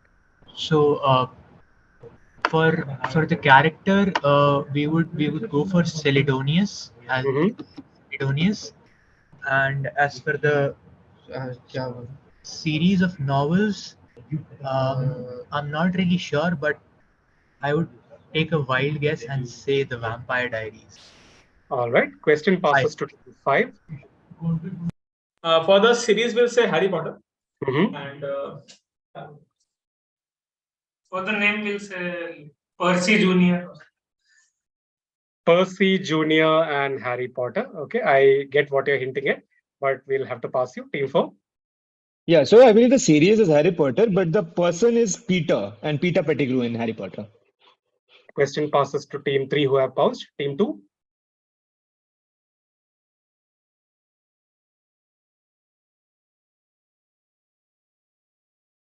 Two's direct, right, Major? Yeah, two's direct. Yeah, so we'll say that the series is Harry Potter. We'll say that the name is Regulus, like Regulus Black. All right. Team 1. Okay, we'll say the series is Harry Potter and the person is Barty Crouch Jr. He impersonated Alistair Moody. So he was blindly. Perfect answer there. This is the name Bartimaeus. So the biblical character is Bartimaeus. Slight difference in spelling. So the reason why Bartimaeus Crouch Jr., the name Bartimaeus is given because Bartimaeus in the Bible is also blind. So he's impersonating Mad-Eye Moody, who is half blind. He was blind to his mother's love. He had blind devotion to Voldemort. So which is why, because of these similarities, the name from the Bible was picked and used here. 10 points there, team 1. Who said Harry Potter first? I think that was team 5. Team 5 said Harry Potter first. So team 5 gets 5 points. And on the pounds, 2 great answers from teams 3 and 7, who both get plus 10. 3 gets 10, 7 gets 10, 5 gets 5, and 1 gets 10. 3 questions to go, direct to team number 8. Royal warrants have been issued since the 15th century to those who supply goods or services to a royal court or royal personages. These warrants allow the supplier to advertise that they supply to the royal family, thereby lending prestige to their brands. Now, one of the holders of a royal warrant for 7 decades is something that is currently in the possession of the Qatar Investment Authority and is located in London.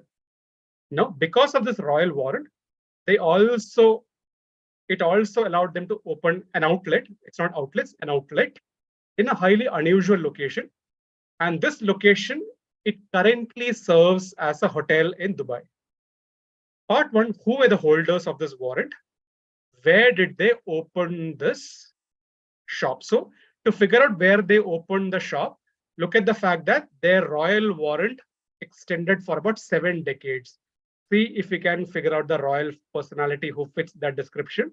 And from that, see if you can figure out where this shop opened. This is the This is what helps with the first part. This is the location for the first part. So very, very famous statue somewhere. Which location is this? That is part 1.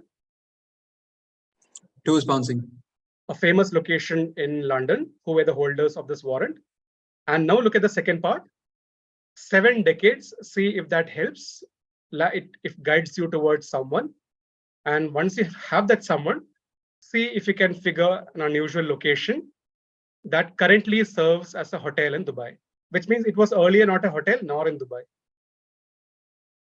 Major, the first part and second part then not related. Like who are the holders of the warrant? Like wherever the location in London is, that's not connected to the Dubai thing.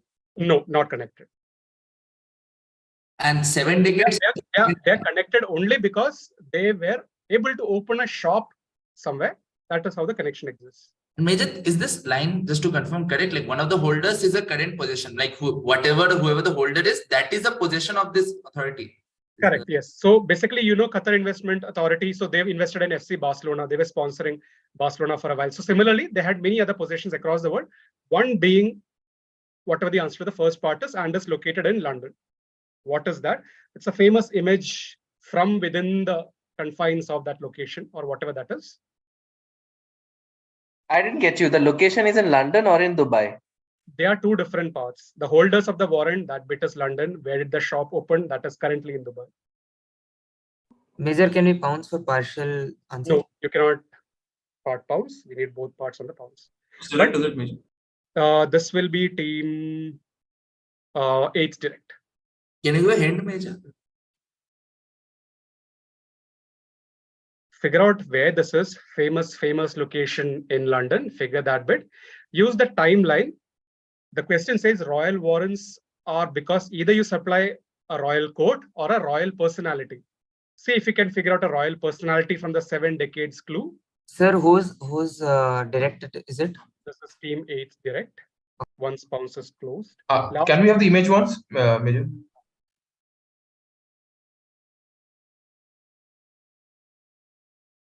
Famous location. I thought the statue there was very, very famous and was a giveaway. It says innocent victims at the bottom. Okay, I don't see any pounces, so we'll take it from team number 8. Only team 2 have pounced. Team 8, you're direct. Is this Harrods? Okay. At the airport in Dubai. Harrods at the airport in Dubai. Question passes to team 7. Yeah, so we'll say Harrods for the first part. And for the second part, we're guessing it's like a cruise ship, which is called HMS Elizabeth or something similar. So it's related to Elizabeth from 7 decades ago. We'll actually give you the full 10 points since you have most of the answer. This, of course, is Harrods in London, who had a royal warrant for household goods to Queen Elizabeth II. And this was the Harrods outlet within the ocean liner Queen Elizabeth II, which was the longest, biggest cruise ship once upon a time. So after she was decommissioned, she was taken to Dubai and is now a floating hotel in Dubai. And this is how Harrods could open an outlet on Queen Elizabeth II, because she was the exact namesake of the person who lent them the royal warrant. Superb answer again from team number 7. 10 points to team 7, 10 points to team 2 on the pounce, and 5 points to team 8 on the bounce. 10 to 7, 10 to 2, 5 to 8. And question now to team number 6. 2 questions to go. Pop star Never Stopping. That's a 2016 mockumentary musical comedy film. The film features cameos from many real-life musicians, and one of them is the British singer Seal. In the film, he mentions that the scars on his face resulted from encounter with wolves. How is this in fact actually true? I have 2 visuals. So this is a visual from the film. So you can see there's a seal and he's being attacked by a wolf. So he says the scars on his face resulted from wolves. So you can see actual scars on his face. How is the statement actually true?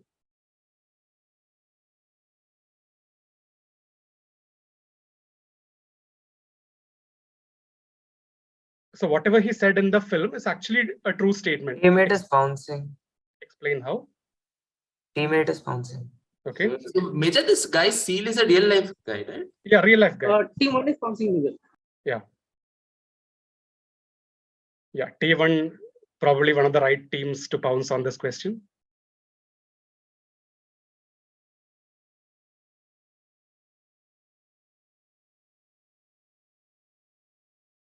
Major team 5 is bouncing. Okay. Major, does the image help? Image is only helpful in establishing the fact that he has scars on his face. Okay. Now that bit is done, think of how this might actually be true. Why exactly is this an actual case of, let's say, art imitating life? Superb answer again from the audience by Dhar, who's on a roll today. I have bounces from 1, 5, and 8 so far. Last call.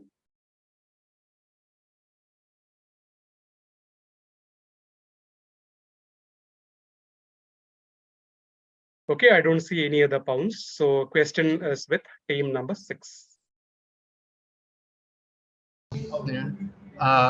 Okay, so what we're going with is that he got those scars from something called from a disease called lupus, and lupus also happens to be the scientific name of wolves, and hence the correlation.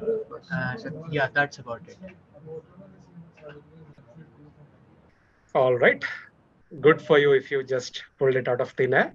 Plus 10 to team number 6 there. This is a result of lupus. Lupus, if you've watched House MD, you would have come across lupus mentioned in every second episode. Lupus means wolf, and lupus results in scars on your body, and this is how he ended up getting these scars. So 10 points to team 6 there. On the pounds, 10 points to teams 1, 8, and 1, 8, 5, and 1, 8, and 5. We have one question to go. Before that, can we quickly look at the scores again, Sutej? I'll just stop sharing. Yeah.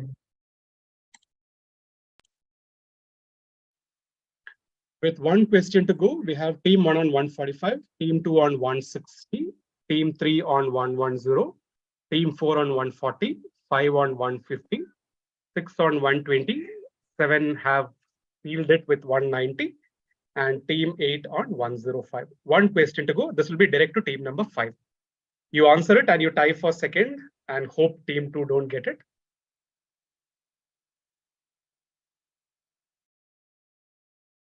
Last question coming up. This will be direct to team number 5. In the mid-1980s, McDonald's ran a special promotion campaign in the US to coincide with something. Customers could scratch off certain names on them. If conditions were in their favor, they stood to win either a Big Mac, number 1, or slightly smaller price, French fries, or even lower in the order of importance, Coca-Cola. So 3 prizes. Okay. The promotion became more popular than McDonald's expected due to a particular reason, resulting in favorable eventualities and therefore larger number of winners. What was the logic behind these prizes? Or see if you can figure out what this promotion campaign was supposed to coincide with. That will help you with the logic. This is the mid-1980s, and in the US, part 2, team 4 is bouncing. It more eventualities result, and therefore how more winners. What happened because of more people ended up winning? Certain eventualities had to result, because of which certain people could win more often. And because of a certain reason, more eventualities actually resulted and more people ended up winning. Look at the fact that there were only 3 prizes on offer. Either it's a Big Mac, or a French fries, or Coke. Team 6 is bouncing. Okay. The biggest teammate is bouncing. Teammate is bouncing. Okay. The next in order of importance was French fries. Third in the order was Coke. Prizes of varying importance, and maybe in a way, a meta last question to end with. Major, would you repeat what you said last one? Yeah, so with regards to how the scores are right now, the logic behind this question sort of makes sense. With regards to how the scores are at this point, the logic behind this question also nicely fits in. You'll either end up winning a Big Mac or French fries or Coke, based on how you do in this question. Okay, I have bounces from 6, 4, 1, and 2 so far. 8 also. 8 is also bouncing. I'm typing now. Not yet, yeah. Answered in the audience by Dar again. Answered in the audience by Rama. Answered in the audience by Akshay. 3 great cracks from the audience. Just waiting for team 8 to complete.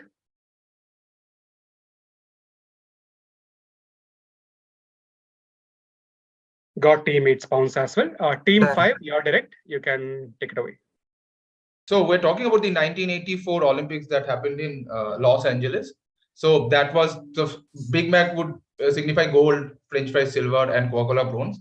The reason why more customers were winning is because I think they were giving away prizes for every medal US was winning. And since there was a boycott of the Russian and all the socialist or Soviet countries which are like associated with Russia, so more winning, US won more medals than expected. So that's why the reason of more customers winning the prizes.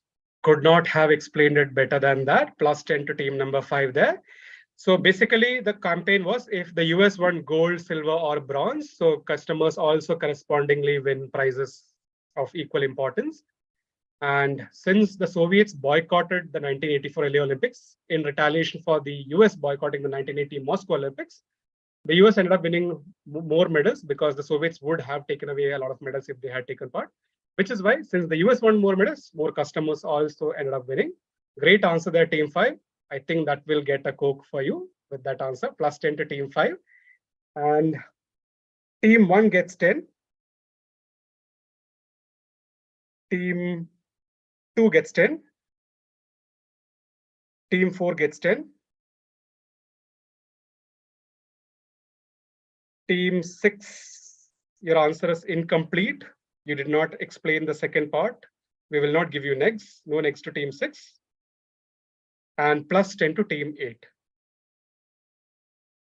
And with that, we come to the end of the quiz. Let's take a look at the final scores. If you could share again, Sutej. Yeah, sure, sir. So finishing with 115 today are team 8. Great work there. Thereafter we have, finishing with 110 are team 3. Thereafter you have team 8 on 115, team 6 on 120. Very close after that. We have team 4 just missing out on a podium on 150. Also missing out on a podium by just 5 points are team 1, a combined team from Guwahati Medical College and Campus Law Center, Delhi with 155. Hard luck, guys. Came so very close, but great work. But finishing third today are IIT Kharagpur on 160. Runners-up today all the way from Chennai, IIT Madras on 170. But the champions of the 4th edition of the Monty Quiz are IIM Calcutta with 109. Thank you so very much, all of you once again, and hope the quiz was worth your time and while. Back to the NIT Jamshedpur organizing team for the proceedings. Thank you so much. Thank you so much, sir. Very heartiest congratulations to the winners. Now I would like to request our guest of honor, Rear Admiral Anil Kumar Verma sir, to come forward and share his experience over the event. Thank you, Homi. Amazing. I've been part of a quiz competition perhaps after 45 years. Though it was a little long for me at my age today, but with my video off, I was listening very quietly, all the participants taking part in this. Amazing. I can only say that it was a blissful experience for me. A couple of things I would like to mention here. First, my big compliment to Major Chandrakant Nair. Let's give a big round of applause to Major Nair for conducting this quiz competition. Thank you so much, sir. Congrats, Nair. You are right now joining us from where? So I'm based out of Kerala these days. I was in the army till about 2013. I served for 7 years in the Army Medical Corps and left the army in 2013 at the rank of a major. So thereafter, I've been doing this full time. I've been mostly quizzing ever since my army tenure. Lovely. Kerala is my second home. I know, Kochi, yeah. I joined Navy in Kochi in 1977. And, many things happened. I did 5 postings in Cochin over 12 years. My son was born there. So he still calls himself Malayali. He refuses to call himself from the place I belong to. He says, you call yourself from Bihar because you were born in Patna. But I am born in Cochin, so I am a Malayali. So excellent, Nair. You are really pursuing your passion very well. The standard of questions were amazing, just to say the least. The way you had actually written down the questions and giving the clues to the various. For me also, it was a new experience because we were in a, when we took part in quiz competitions in 70s, it was a different era, you know. So first, my compliments to you for conducting this quiz competition at such a high level of intellect and knowledge bank that you have with this. Secondly, I must also compliment the participants. If the questions were amazing, the answers were equally amazing. The way they were answering, especially somebody got that question on, that why the bridge height was low, to allow only the rich people to go by the car and not the buses. I mean, today's generation is really amazing. So my compliments to all the participants.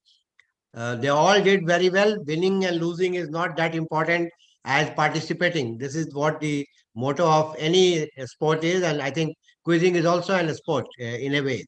So my compliments to all the 8 team and all the 300 plus teams which took part in this competition. So I'm sure you guys with your knowledge bank in every field, and I said in my initial address that you need to develop this habit of knowledge gathering, and that study goes on. Even after my retirement, I keep reading today. And today I came to know many things in this quiz competition. So my compliment to the participant, and finally to the organizers, Avantika, Triyashu, Homi, Anirban, and all the faculty, etc., who are involved. Thanks a lot. So all the best. Do I have to announce the results now, Homi? Yes, sir. Well, I think it's already known because scores have been already announced. But it's my great pleasure to announce the second runner-up, IIT Kharagpur. Give a big round of applause to IIT Kharagpur. And as I said in my initial address, I have visited IIT Kharagpur many times because you guys have got this branch called Naval Architecture. And in my company, which I headed at Calcutta, the Garden Ridge Shipbuilders and Engineers Limited, I had about 100 odd engineers from IIT Kharagpur in my design department. So I have very special feeling for IIT Kharagpur, and all the best for coming second runner-up, and also wish you all the best. Maybe next time you will win the prize and come first. So all the best and congratulations, IIT Kharagpur.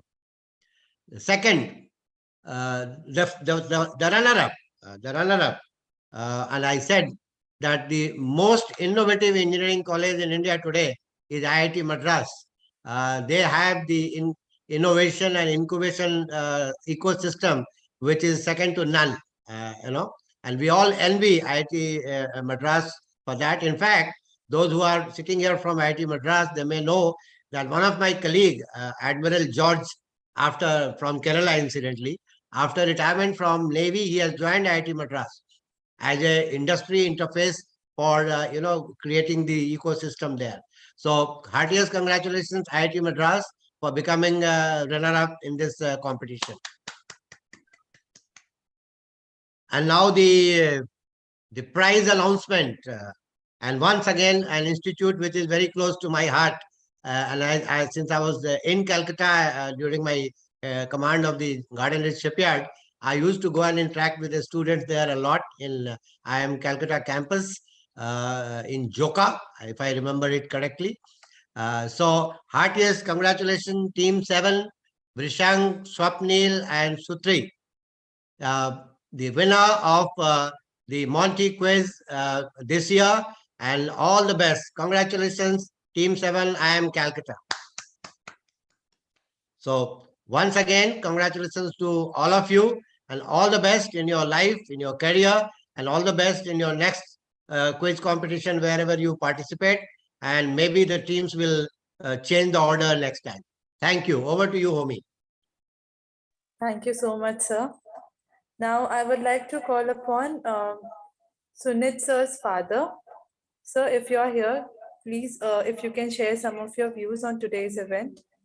Yes, thank you, Homi. I'm very much here, and I was watching the whole proceeding of the quiz, Monty Quiz 4.0.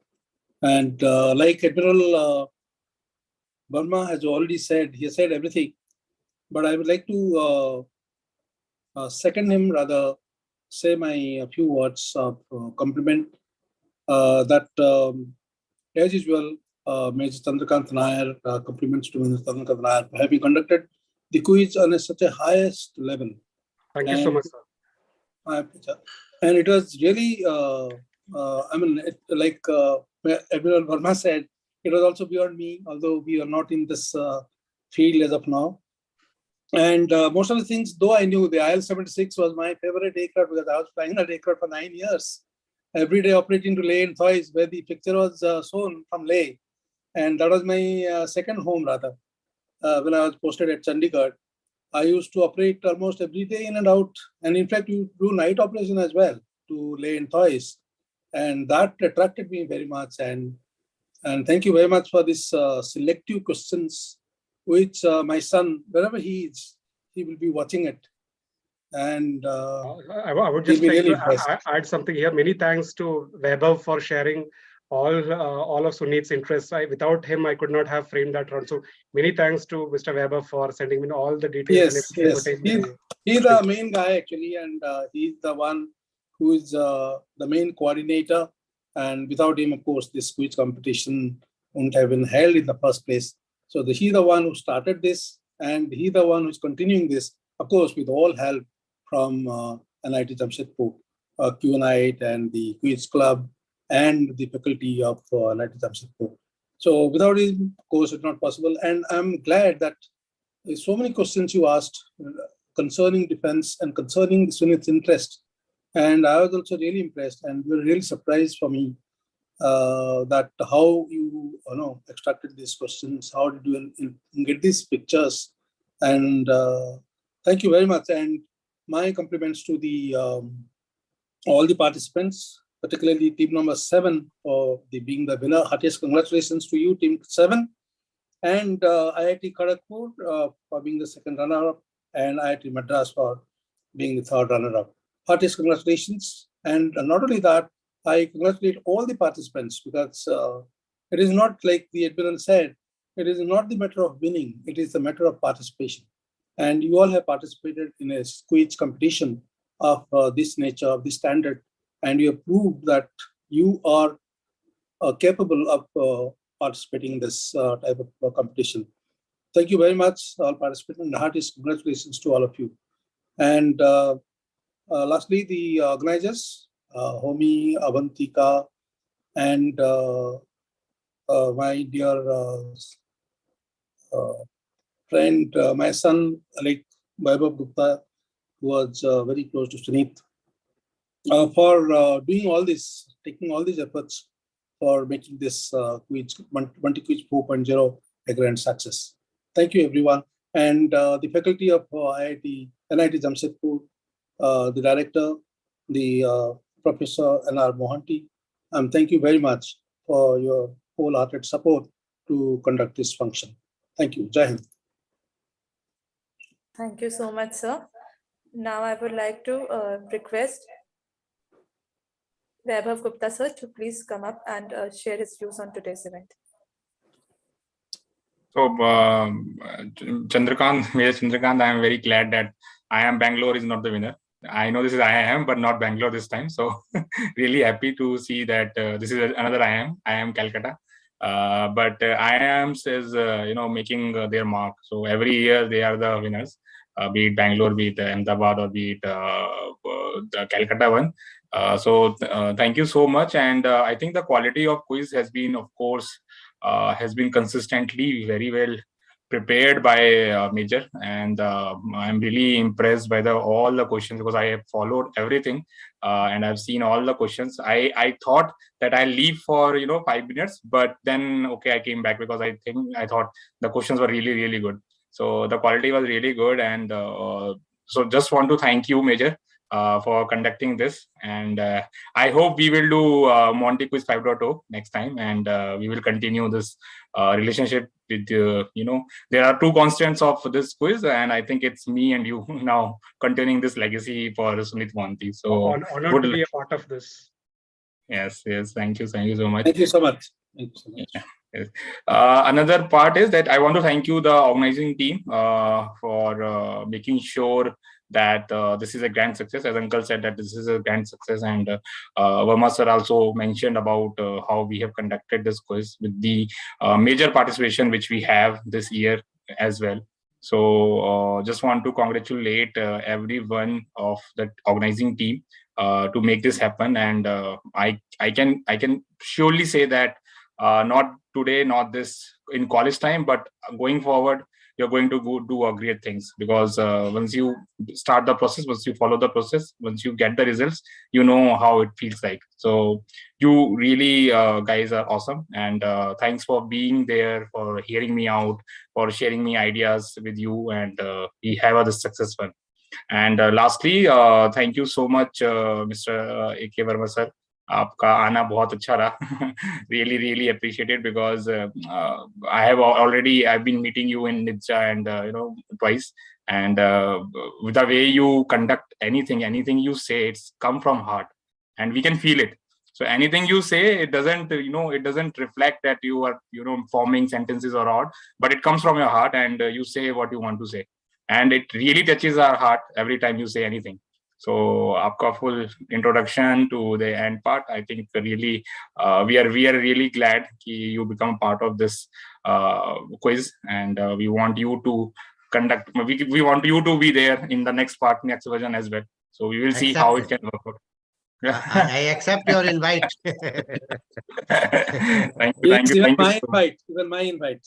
Yes, for the Admiral Verma, you're an excellent, really exceptional. Thank you. We are in Delhi. We will meet. Yes. I'm looking forward to. I wish I knew. I would have called you today morning. Also. I stay in Safdarjung enclave. Oh my God, we're so close. Yeah. Anyway, we'll remember you next time. Yeah. I'll take the details from Vaibhav. Yes. Yeah. Vaibhav. Right. So I want to thank you, Uncle, for supporting us, because I have seen a lot of challenges with the organizing team. We have what prize money we have to do or what we do. So Uncle is always there supporting us. I just say, okay, Uncle, I think we are getting this kind of things in front of us, but he always supports every decision we take. He completely trusts our team. He completely trusts me and the team, that whatever we do, it's going to be a good addition to the Monty quiz. And he always says one thing only, that if you are there, my son is there. So I'm really blessed to have a father like you. So I'm really cannot say a word, because I want Monty to be here, Sunith to be here, but if he's not there, we will continue this legacy. So as Verma sir have already said, as we will continue this legacy by our college, and this will go on. So thank you, Uncle, for being there and supporting us. Thank you, Vaibhav. Thank you so much. And without you, of course, this would have been possible. And if you have finished, I'll just interrupt for a minute. Like Vaibhav said, all the supports will be there always from me. It will continue to be there. And even after me, I'm sure Vaibhav will continue this with her sister, my daughter Sumedha. And just wanted to bring in a small change. From this year onwards, we will be giving the prize money from the foundation account, that is from the trust account, because the trust is formed now. So you want to promote the trust, and we want to do more things in the name of the trust. So therefore, Vaibhav will be the point of contact from say NIT Jamshedpur, who will take the money and distribute to the prize. These are the winners. So this is the small change that has to go on from this year because of this thing. This is not a very hard and fast, but it's just to make the trust more visible and promote the interests of the trust. This is one of the objectives of the trust deed that we registered recently. Thank you. Thank you so much. Continue, Vaibhav. Okay. I would also request how we can also see with Nidja team to become a part of Monty quiz. So we are hoping this time, not this time, but next time, I think we'll be having more not in the monetary term, but support from how we can observe more sponsorship for this quiz. So we can also see and seek Verma sir and Jitendra sir to come closer and can support. One of the objective of Nidja is that to promote alma mater, and I think this is we can also work on. I after attending this event today, you know that I am the advisory board member of Nidja, Right. and tomorrow we are having our monthly meeting. I have some ideas now, and I'll individually also discuss with you, and we'll definitely take it forward. No problem. Sure, sir. Thank you, Admiral Verma. Thank you so much. So thank you everyone. Homi, back to you. Thank you so much, sir. So with this, we come to the end of this grand event. Once again, I would like to thank everyone who was involved, not only just as participants, but to every person who contributed to make this quiz event a great success. Once again, many congratulations to all the winners, participants, and the finalists. A very hearty thank you to our guest of honor, Admiral A.K. Verma, sir, Dean of Industrial and Alumni Relations, R.N. Mohanty, sir, Major Chandrakant Nair, sir, S.N. Mohanty, sir, Vaibhav, sir, and each and everyone present here. With this, we come to the end of this grand quiz. Thank you so much for participating. We will be back with Monty Quiz 5.5, 5.0, making it event even more bigger and grander.